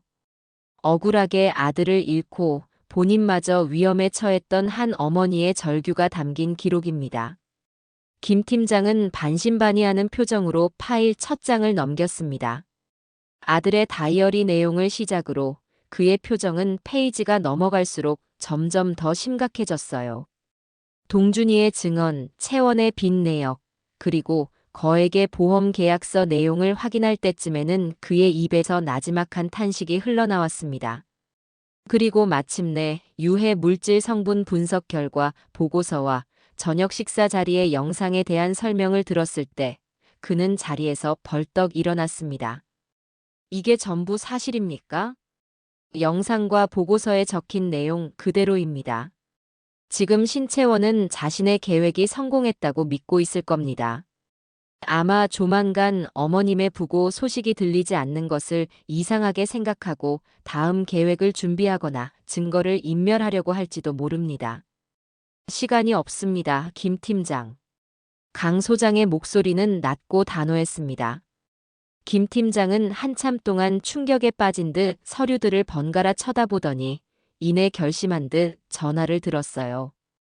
그의 목소리는 분노로 떨리고 있었습니다. 전 팀원, 지금 즉시 회의실로 집합시켜. 계획된 사고 유발 및 존속에 대한 중대 위협 사건이다. 당장 수사 전담팀 꾸리고 압수수색 영장이랑 체포영장 동시에 신청해. 용의자는 신채원, 현재 피해자의 아파트에 거주 중이다. 단 1시간 준다. 지금부터 1시간 안에 모든 준비 끝내. 사무실 전체가 순식간에 비상체제에 돌입했습니다. 형사들이 분주하게 움직이기 시작했고 전화벨 소리와 서류 넘기는 소리가 회의실까지 들려왔어요. 몇 주 전 나를 정신 나간 늙은이 취급하며 내쫓았던 바로 그곳에서 이제는 내 아들의 억울함을 풀기 위해 모든 경찰력이 움직이고 있었습니다. 나는 그 모습을 보며 조용히 눈을 감았어요. 억장이 무너지는 슬픔과 분노 속에서도 한 줄기 빛을 향해 포기하지 않고 걸어온 시간들이 주마등처럼 스쳐 지나갔습니다. 현규야, 엄마가 해냈어. 이제 저 악마가 죗값을 치를 일만 남았구나. 김 팀장은 내 앞에 다가와 고개를 깊이 숙였습니다. 어머님, 정말 죄송합니다. 저희가 초동수사 때 조금만 더 귀를 기울였더라면 이런 끔찍한 일이 일어나기 전에 막을 수 있었을지도 모릅니다. 부디 용서하십시오. 지금부터 저희가 모든 것을 걸고 반드시 범인을 검거해서 합당한 처벌을 받게 하겠습니다. 그의 진심 어린 사과에 나는 아무 말 없이 고개를 끄덕였습니다. 이제 공은 경찰에게로 넘어갔습니다. 나는 강 소장과 함께 경찰서를 나오며 회색빛 도시의 하늘을 올려다보았어요. 하늘은 여전히 흐렸지만 저 두꺼운 구름 너머로 한 줄기 희망의 빛이 비치고 있는 것만 같았습니다. 통쾌한 반격의 서막이 이제 막 올랐을 뿐이었어요. 경찰서를 나선 후 강 소장은 나를 집으로 데려다주며 신신당부했습니다. 어머님, 이제부터는 절대 밖으로 나오지 마시고 집에만 계십시오. 신채원이 체포되기 전까지는 어떤 위험이 닥칠지 모릅니다. 저희 쪽 사람을 집 앞에 배치해 둘 테니 안심하고 계셔도 됩니다. 그의 말대로 집으로 돌아온 나는 현관문을 걸어 잠그고 창밖만 하염없이 바라보았어요. 시간은 더디게 흘렀고 내 머릿속에서는 온갖 상상들이 명멸했습니다. 지금쯤 채원은 무엇을 하고 있을까? 자신의 계획이 실패했다는 사실을 눈치챘을까? 아니면 여전히 내가 쓰러지기만을 기다리며 축배를 들고 있을까? 1시간, 2시간이 흐르고 마침내 강 소장에게서 짧은 문자 메시지가 도착했습니다. 지금 출발했습니다. 심장이 다시 뛰기 시작했어요. 나는 창가에 더 가까이 다가가 혹시나 채원이 도망치기라도 할까봐 아파트 입구를 뚫어지게 쳐다보았습니다. 강 소장은 경찰의 체포 작전이 시작되기 직전 자신의 정보원을 통해 그 소식을 미리 전달받았던 겁니다. 그는 내가 그 장면을 직접 목격하고 싶어 할 것을 알고 작전이 펼쳐질 장소를 알려주었어요. 채원은 집에 없었습니다. 뜻밖에도 그녀는 시내의 한 고급 백화점 명품관에 있었어요. 아직 나오지도 않은 보험금을 담보로 혹은 빚을 내서 또다시 사치품을 사들이고 있었던 거죠. 강 소장이 보내준 실시간 영상 링크를 통해 나는 내 휴대폰 화면으로 그 모든 상황을 지켜볼 수 있었습니다. 화면 속의 채원은 화려한 조명 아래에서 눈부신 미소를 지으며 새로운 명품 가방을 어깨에 매보고 있었어요. 그녀의 주변에는 아첨하는 직원들과 그녀와 비슷한 부류로 보이는 친구들이 둘러싸고 있었죠. 채원아, 이거 너한테 정말 잘 어울린다. 역시 현규 씨가 남겨준 게 많긴 많은가 봐. 부럽다 얘. 친구의 말에 채원은 보란듯이 콧대를 세우며 말했습니다. 이건 시작일 뿐이야. 조만간 더 큰 게 들어올 거거든. 그때 되면 너희들한테도 한턱 쏠게. 그녀가 말하는 더 큰 거가 바로 나를 의미한다는 것을 생각하니 피가 거꾸로 솟았어요. 저렇게 웃고 떠드는 순간에도 그녀의 머릿릿 속에는 오직 돈과 자신의 탐욕뿐이었습니다. 바로 그때였어요. 명품관 입구 쪽이 소란스러워지더니 사복 차림의 형사 여러 명이 빠른 걸음으로 안으로 들어왔습니다. 그들의 손에는 차가운 금속 수갑이 들려 있었죠. 그들은 곧장 채원에게로 향했습니다. 신채원 씨 맞으십니까? 갑작스러운 형사들의 등장에 채원과 그녀의 친구들은 당황한 표정으로 그들을 쳐다보았습니다. 김 팀장이 직접 채원의 앞에 서서 차갑고도 엄중한 목소리로 말했어요. 계획적인 사고 유발 및 존속에 대한 중대 위협 혐의로 당신을 긴급 체포합니다. 당신은 변호사를 선임할 수 있으며 변명의 기회가 있고 묵비권을 행사할 수 있습니다.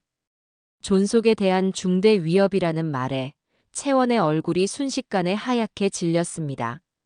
그녀는 손에 들고 있던 명품 가방을 바닥에 떨어뜨렸어요. 무슨 소리예요? 지금 사람 잘못 보셨어요. 제가 누굴 해치려 했다는 거예요. 채원은 날카롭게 소리치며 발악했습니다. 하지만 김 팀장은 눈 하나 깜짝하지 않고 부하 직원에게 눈짓을 보냈어요. 한 형사가 다가가 그녀의 팔을 붙잡고 수갑을 채우려 하자 채원은 미친 사람처럼 몸부림치기 시작했습니다. 이거 이거 놓으라고. 내가 뭘 잘못했는데. 증거 있어? 너희들 지금 나한테 무슨 짓을 하는 건지 알아? 내 변호사가 누군지 알아. 주변의 모든 사람들이 숨을 죽이고 그 광경을 지켜보고 있었습니다. 조금 전까지 그녀를 부러워하던 친구들은 슬금슬금 뒷걸음질 치며 그녀와 거리를 두었어요. 화려한 명품관의 한복판에서 방금 전까지 여왕처럼 군림하던 그녀가 수갑을 찬 채 초라하게 끌려 나가는 모습은 그 자체로 한편의 완벽한 희비극이었습니다. 어머님, 어머님이 꾸민 짓이죠. 그렇죠. 이 모든 게 다 어머님이 날 모함하려고 꾸민 짓이야. 채원은 끌려나가면서도 마치 내가 그곳에 있기라도 한 것처럼 허공에 대고 악을 썼습니다. 나는 휴대폰 화면을 통해 그녀의 마지막 발악을 똑똑히 지켜보았어요. 그녀의 눈에는 더 이상 오만함이나 여유로움은 없었습니다. 오직 당혹감과 분노, 그리고 희미하게 번지는 공포만이 가득했죠. 화면은 채원이 형사들의 차에 태워지는 모습으로 끝이 났습니다. 나는 조용히 휴대폰을 내려놓았어요. 통쾌했지만 마음 한구석이 텅 빈 것처럼 허전하기도 했습니다. 저것이 내 아들을 죽음으로 몰고 간 악마의 맨얼굴이었습니다. 잠시 후 강 소장에게서 전화가 왔습니다. 보셨습니까, 어머님? 이제 시작입니다. 고맙습니다, 소장님. 정말 고맙습니다. 아직 끝난 게 아닙니다. 이제부터는 취조실에서 벌어지는 또 다른 전쟁을 준비해야 합니다. 아마 쉽게 입을 열지 않을 겁니다. 강 소장의 예상대로 경찰서 취조실에 끌려간 채원은 혐의를 완강하게 부인했습니다. 그녀는 유능한 변호사를 선임하여 이 모든 것이 아들을 잃은 시어머니의 망상과 모함이며 자신은 그저 불행한 사고의 피해자일 뿐이라고 주장했어요. 나는 김 팀장의 배려로 옆방의 특수 유리를 통해 채원이 취조받는 모습을 지켜볼 수 있었습니다. 취조실 안의 채원은 백화점에서와는 달리 다시금 눈물을 무기로 사용하고 있었어요. 제가 왜 어머님을 해치려 하겠어요? 저는 현규 씨를 정말 사랑했어요. 어머님도 제게는 친어머니나 다름없는 분이었단 말이에요. 그녀의 연기에 경험이 적은 젊은 형사는 잠시 흔들리는 듯한 모습을 보이기도 했습니다. 하지만 김 팀장은 냉정했어요. 그는 채원의 눈물을 무시하고 증거 자료들을 하나씩 테이블 위에 올려놓기 시작했습니다. 신채원 씨, 이 다이어리는 뭐라고 설명하시겠습니까? 남편인 이현규 씨가 생전에 직접 쓴 겁니다. 여기에는 당신의 과도한 요구와 금전적인 압박으로 고통받았던 심정이 절절하게 담겨 있습니다만. 그건 어머님이 꾸며낸 거예요. 저 다이어리, 어머님이 현규 씨 글씨를 흉내내서 다 거짓으로 쓴 거라고요. 그렇습니까? 그럼 이 수십억 원짜리 생명보험 계약서는 어떻습니까? 남편이 사망하기 불과 넉 달 전에 가입됐고 수익자는 전부 당신으로 되어 있습니다. 이것도 어머님이 꾸며낸 건가요? 그건 현규 씨가 저를 사랑해서 저를 위해 들어준 선물이에요. 그걸 어떻게 저의 잘못으로 몰아갈 수 있죠? 채원은 막무가내로 우기며 모든 것을 부인했습니다. 하지만 김 팀장은 조금도 동요하지 않고 마지막 카드를 꺼내 들었어요. 그는 테이블 위에 노트북을 켜서 어젯밤의 저녁 식사 장면이 담긴 영상을 재생했습니다. 그리고 스피커를 통해 채원의 목소리가 취조실 안에 울려 퍼졌어요. 어머님, 제가 어머님 건강 생각해서 특별히 준비한 한방차예요. 영상을 본 채원의 얼굴이 미세하게 굳어졌습니다. 하지만 그녀는 끝까지 표정을 관리하며 말했어요. 그게 뭐 어쨌다는 거죠? 저는 정말 어머님 건강을 생각해서. 그럼 이건 뭐라고 설명하시겠습니까? 김 팀장은 영상 재생을 멈추고 마지막 증거물인 성분 분석 결과 보고서를 그녀의 눈앞에 던지듯 내려놓았습니다. 미확인 유해 물질 다량 검출. 해당 물질은 인체에 심각한 이상 반응을 유발할 수 있으며 피의자가 피해자의 건강 상태를 알고 있었음에도 불구하고 의도적으로 섭취하게 하여 생명에 위협을 가하려 한 것으로 판단됨. 보고서의 마지막 문장을 김 팀장이 천천히 그리고 힘주어 읽어내려갔습니다. 그 순간 나는 보았어요. 언제나 당당하고 오만했던 신채원의 완벽한 가면이 산산조각 나며 무너져 내리는 순간을. 그녀의 눈동자가 지진이라도 일어난 것처럼 격렬하게 흔들리기 시작했습니다. 더 이상 어떠한 변명도 거짓말도 통하지 않는다는 것을 깨달은 자의 절망과 공포. 그녀는 아무 말도 하지 못하고 그저 보고서를 든 김 팀장의 손과 그의 얼굴을 번갈아 쳐다보며 파르르 떨고만 있었어요. 완벽했던 그녀의 성벽에 마침내 균열이 가기 시작한 것이었습니다. 취조실의 공기는 쇳가루처럼 차갑고 무거웠습니다. 성분 분석 결과 보고서라는 마지막 증거 앞에 신채원의 완벽했던 가면은 돌이킬 수 없는 균열을 보이고 있었어요. 그녀는 더 이상 눈물도 분노도 변명도 내뱉지 못했습니다. 그저 잿빛으로 변한 얼굴로 파르르 떨리는 입술을 깨물고 있을 뿐이었죠. 그녀의 눈동자는 초점을 잃고 허공을 헤매고 있었습니다. 자신의 성이 무너져 내리는 소리를 그녀는 온몸으로 듣고 있는 듯 했어요. 그 침묵을 깬 것은 김 팀장의 낮고 힘있는 목소리였습니다. 신채원 씨, 이제 그만하시죠. 당신의 시간은 끝났습니다. 지금부터라도 사실대로 모든 것을 자백하는 게 당신이 인간으로서 할 수 있는 마지막 도리일 겁니다. 죽은 남편과 당신이 해치려 했던 시어머니 앞에서 말입니다. 김 팀장의 말에 채원은 마치 실이 끊어진 인형처럼 테이블 위로 쓰러지듯 엎드렸습니다. 그리고 마침내 그녀의 입에서 억눌려 있던 울음이 터져 나오기 시작했어요. 하지만 그 울음은 후회나 죄책감의 눈물이 아니었습니다. 모든 것이 실패로 돌아간 것에 대한 분하고 억울한 절규에 가까웠죠. 내가 뭘 그렇게 잘못했는데요. 나도 이렇게 살고 싶지 않았어요. 가난이 지긋지긋했고 돈 때문에 무시당하는 게 끔찍했을 뿐이라고요. 현규 씨는 착했지만 무능했어요.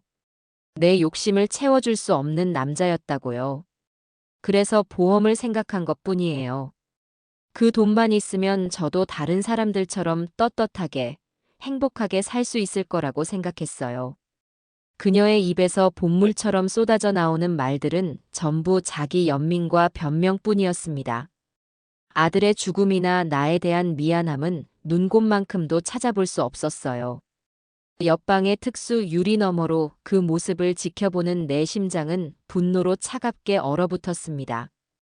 김 팀장은 그녀의 자기 고백을 가만히 듣고 있다가 테이블을 손가락으로 툭툭 치며 말했습니다. 그래서 남편을 사고로 위장해서 없애기로 마음먹었다. 보험금을 타내기 위해서. 사고는 정말 우연이었어요.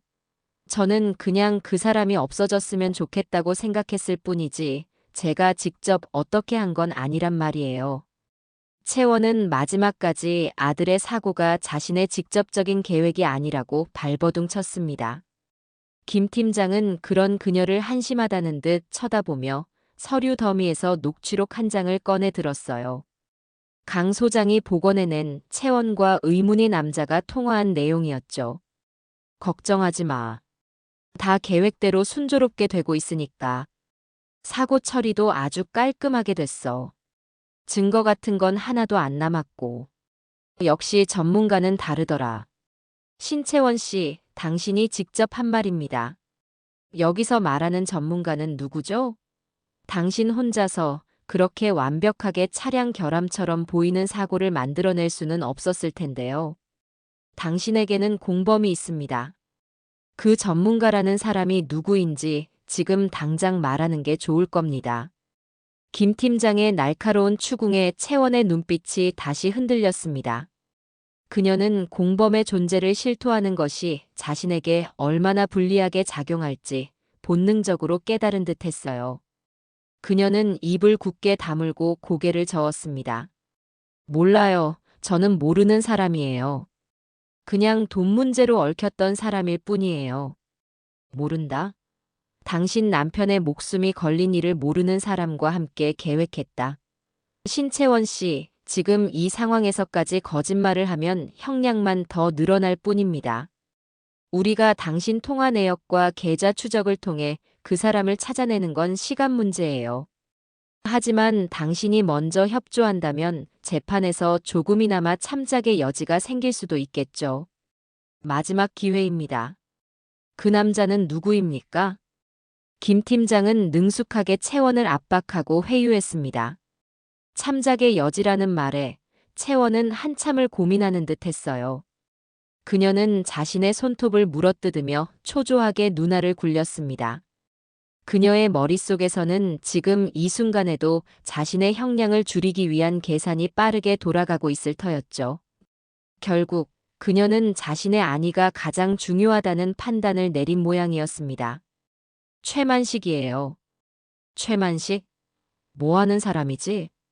저도 잘 몰라요. 그냥 예전에 아는 사람을 통해 소개받았어요.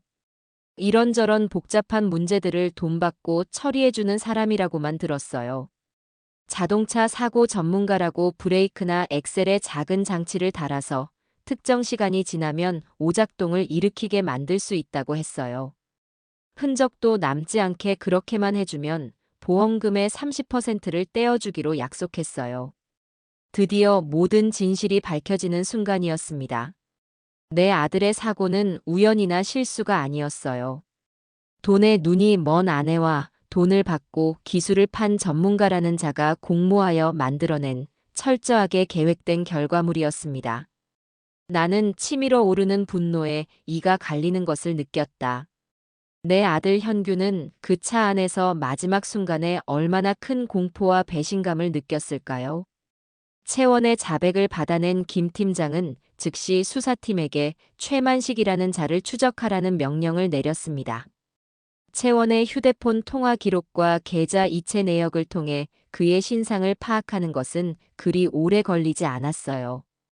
그는 경기도 외곽의 한 허름한 자동차 정비소에서 일하고 있었습니다. 겉보기에는 평범한 기술자였지만 뒤로는 온갖 불법적인 개조와 조작을 통해 돈을 벌어온 자였죠. 강 소장은 자신의 정보망을 통해 경찰의 검거 작전이 시작되었음을 실시간으로 내게 알려주었습니다. 한밤중에 수사팀이 최만식의 정비소를 급습했어요. 그는 작업장 한쪽의 비밀 공간에 숨어 있다가 저항 한번 제대로 해보지 못하고 형사들에게 붙잡혔습니다. 그의 비밀 공간에서는 불법으로 개조된 차량 부품들과 다른 범죄에 사용된 것으로 보이는 여러 대의 대포폰이 함께 발견되었어요. 경찰서로 압송된 최만식은 처음에는 모든 혐의를 부인했습니다. 하지만 형사들이 신채원의 자백이 담긴 조서를 그의 눈앞에 들이밀자 그의 태도는 180도 바뀌었어요. 그는 신채원이 이미 모든 것을 실토했다는 사실을 깨닫고는 자신의 형량을 조금이라도 줄이기 위해 아는 모든 것을 털어놓기 시작했습니다. 억울합니다. 저는 시키는 대로 했을 뿐이에요. 그 여자가 먼저 저를 찾아왔습니다. 남편 앞으로 거액의 보험이 들어져 있는데 자연스러운 사고처럼 처리해 줄 수 있느냐고요. 저는 처음에 거절했습니다. 하지만 그 여자가 집요하게 저를 찾아와서 성공하면 거액을 주겠다고 실패하면 모든 책임은 자기가 지겠다고 매달렸습니다. 저도 돈이 너무 급해서 순간적으로 잘못된 선택을 한 것뿐입니다. 최만식의 증언은 교활하기 짝이 없었지만 한 가지 사실만큼은 명확하게 해주었습니다. 이 모든 끔찍한 계획의 시작과 끝은 바로 신채원이었다는 것을요. 그녀는 그저 돈 때문에 불행한 여자가 아니었습니다. 자신의 욕망을 위해서라면 타인의 목숨을 아무렇지 않게 짓밟을 수 있는 영혼까지 썩어버린 악마 그 자체였어요. 두 사람의 자백이 모두 확보되자 사건은 검찰로 송치되었습니다. 채원과 최만식은 구치소에 수감되었고 기나긴 재판을 기다리는 신세가 되었죠. 모든 것이 끝난 것 같았지만 나는 알고 있었습니다. 아직 진짜 싸움은 끝나지 않았다는 것을요. 저들이 법의 심판대 위에서 합당한 죗값을 치르게 하는 마지막 과정이 남아 있었습니다.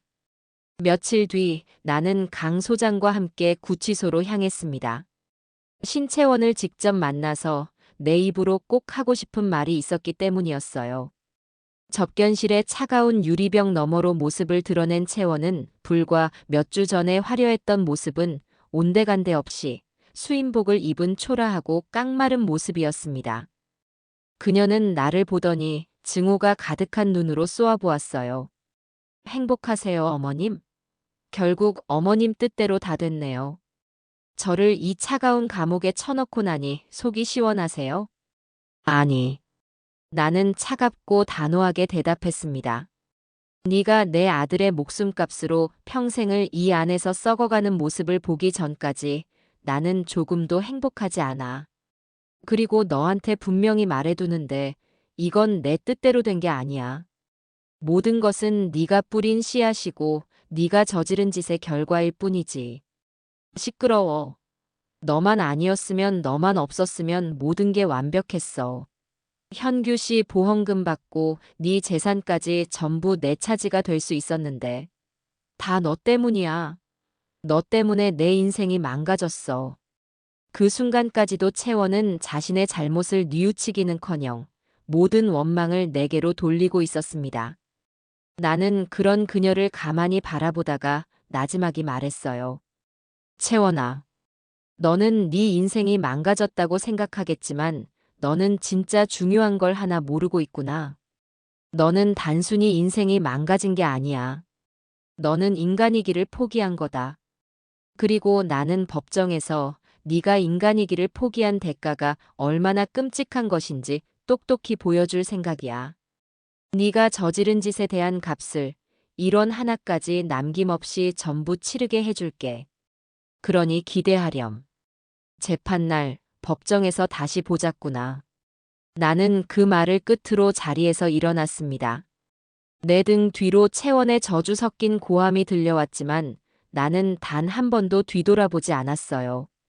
구치소를 빠져나오자 회색빛 하늘에서 차가운 겨울비가 내리기 시작했습니다. 그 비는 마치 내 아들 현규가 흘리는 눈물처럼 느껴졌어요. 나는 비를 맞으며 조용히 다짐했습니다. 그래, 현규야. 이제 정말 마지막 싸움만 남았다. 이 엄마가 반드시 이겨서 네 억울함을 모두 씻어줄게. 몇 달의 시간이 흐르고 마침내 신채원과 최만식에 대한 재판이 시작되었습니다. 첫 재판이 열리던 날, 법원은 이 끔찍한 사건에 대한 세간의 관심을 증명이라도 하듯 수많은 기자들과 방청객들로 가득 찼어요. 나는 강 소장, 그리고 증인으로 채택된 동준이와 함께 굳은 표정으로 법정 맨 앞자리에 앉았습니다. 잠시 후 피고인석으로 수척해진 모습의 채원과 최만식이 들어섰어요.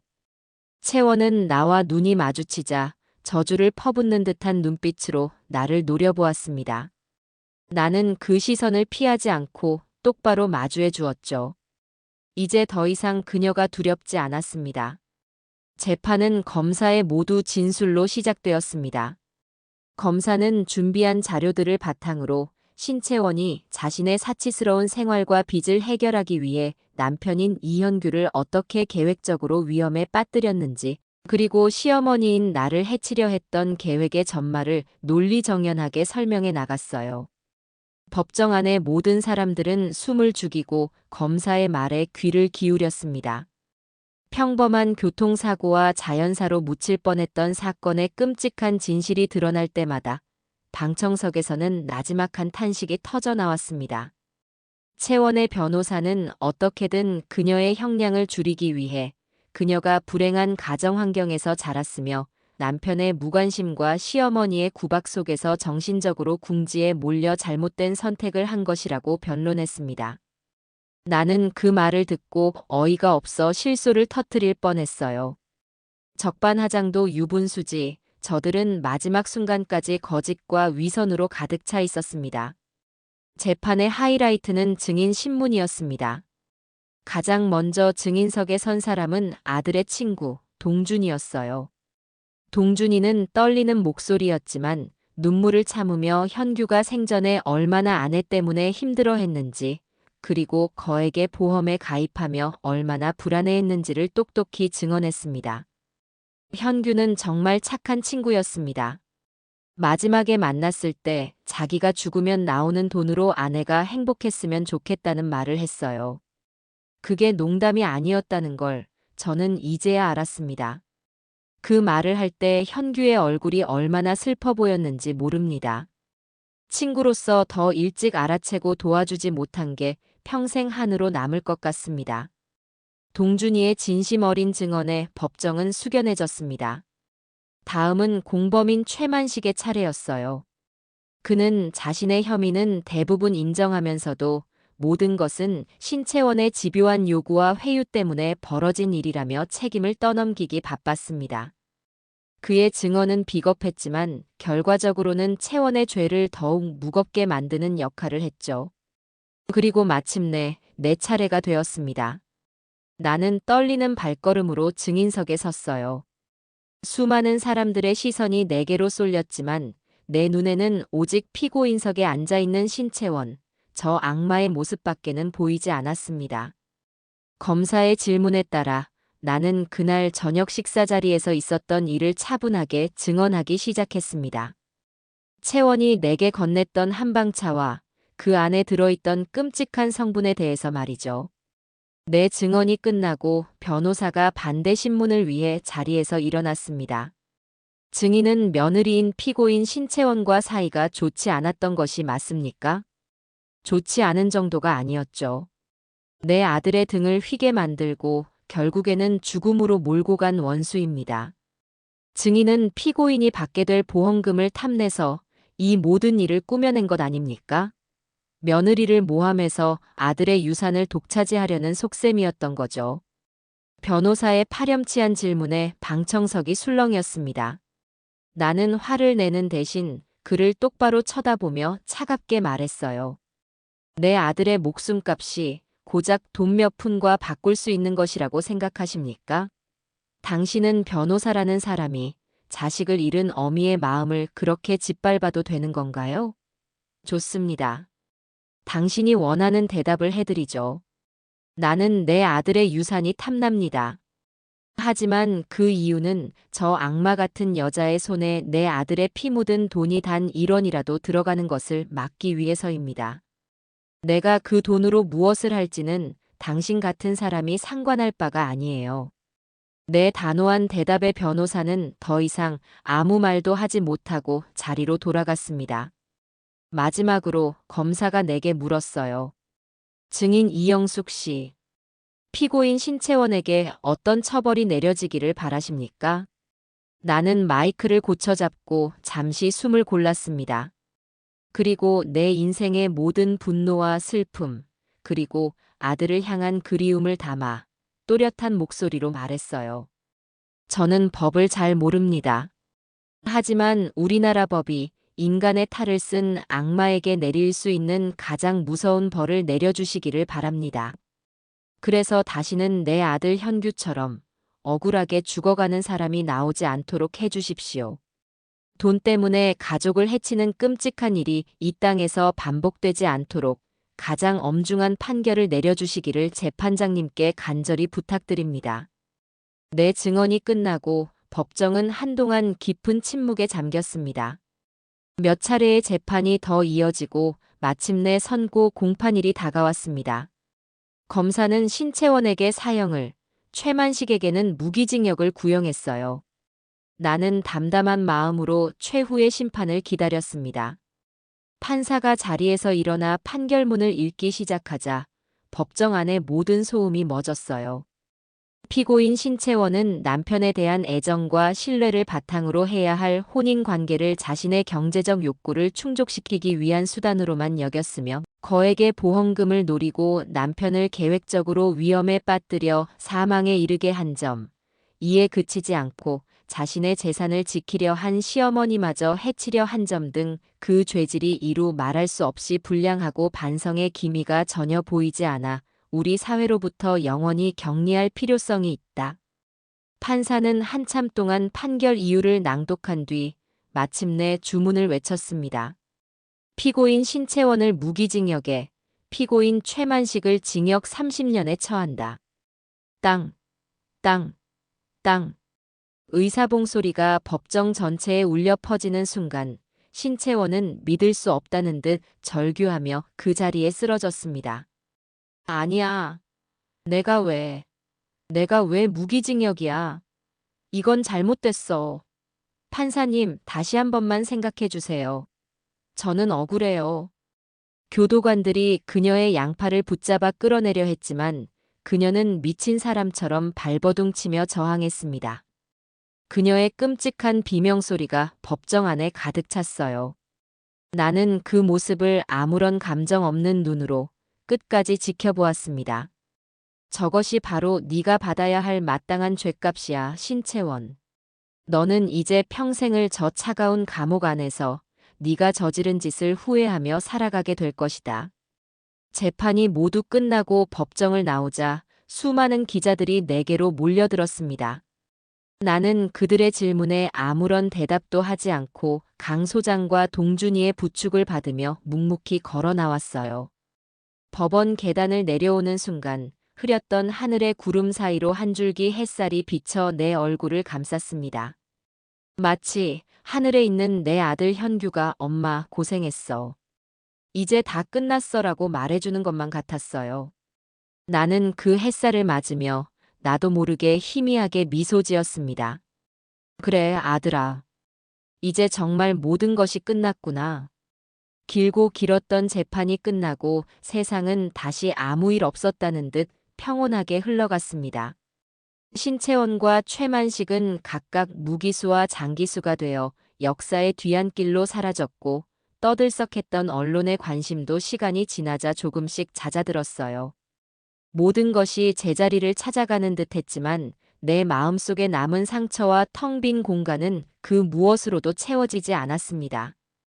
신채원이 유죄 판결을 받으면서 아들의 이름으로 가입되었던 수십억 원의 보험금은 당연히 지급이 무효가 되었습니다.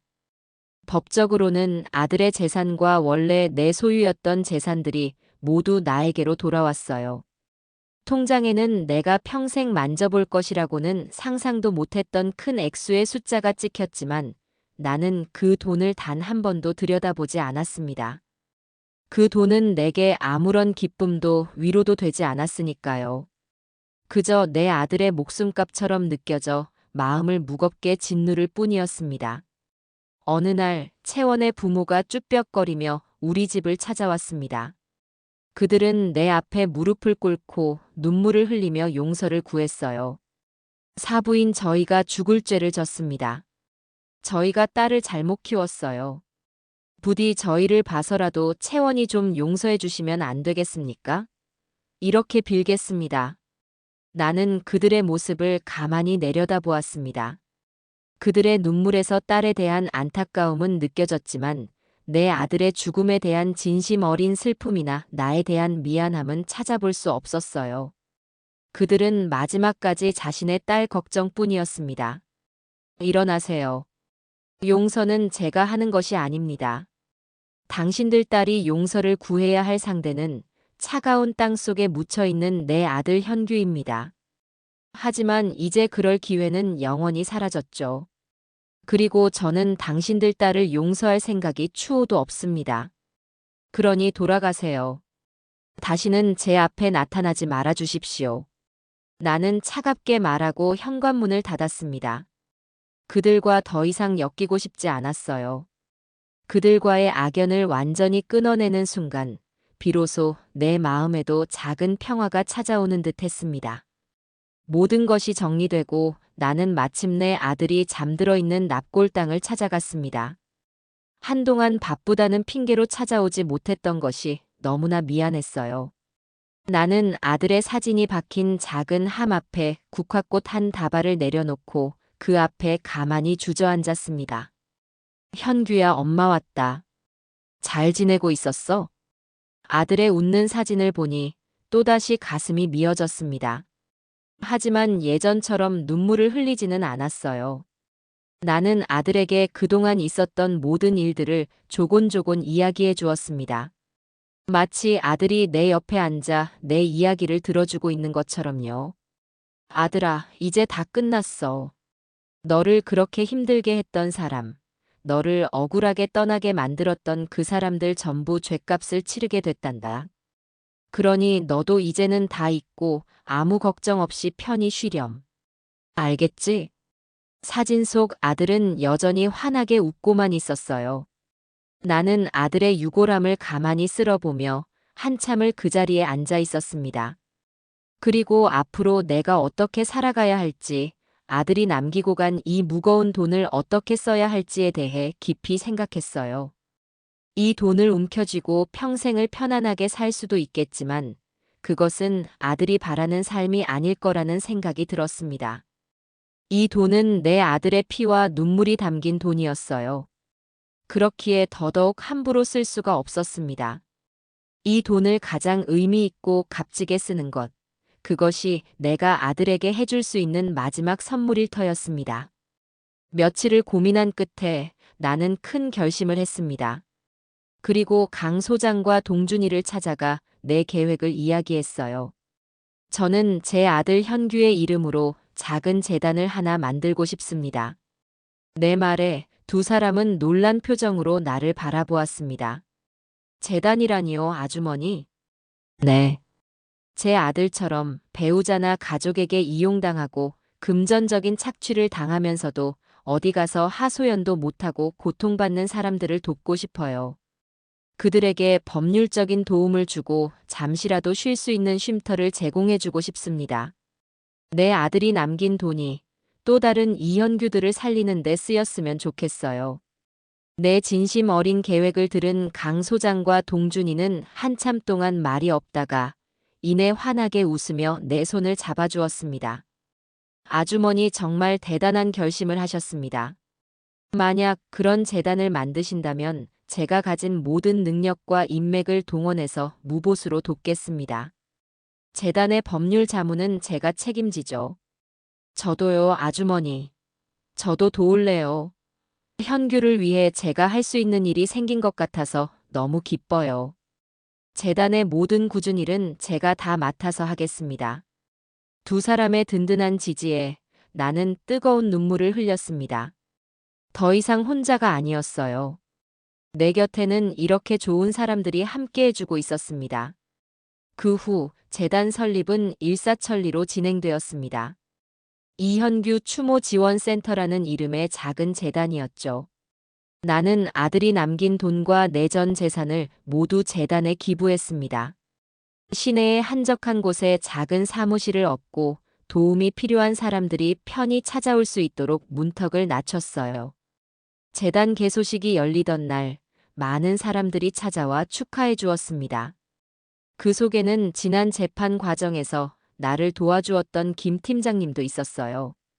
그는 이제 경찰복을 벗고 평범한 이웃 아저씨의 얼굴로 내게 다가와 악수를 청했습니다.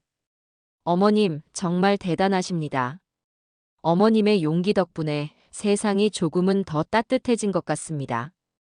개소식이 끝나고 재단의 첫 번째 상담 손님이 찾아왔습니다. 남편에게 시달리다 어린아이의 손을 잡고 맨몸으로 집을 뛰쳐나온 젊은 여성이었어요. 그녀는 내 앞에서 하염없이 눈물을 흘리며 자신의 이야기를 털어놓았습니다.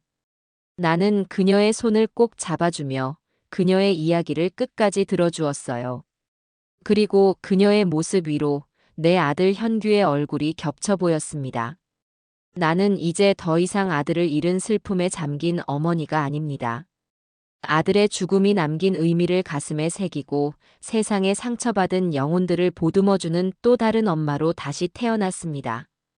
물론 아들에 대한 그리움은 내 삶이 끝나는 날까지 계속되겠죠. 하지만 나는 그 그리움을 힘으로 바꾸어 하루하루를 더욱 열심히 살아갈 겁니다. 창밖으로 따스한 봄 햇살이 쏟아져 들어오고 있었어요. 나는 상담실을 나서는 젊은 엄마와 아이의 뒷모습을 보며 조용히 미소 지었습니다. 하늘 어딘가에서 나를 지켜보고 있을 내 아들 현규도 지금쯤 저 햇살처럼 환하게 웃어주고 있을 거라 믿으면서요. 나의 진짜 인생은 이제부터가 시작이었습니다.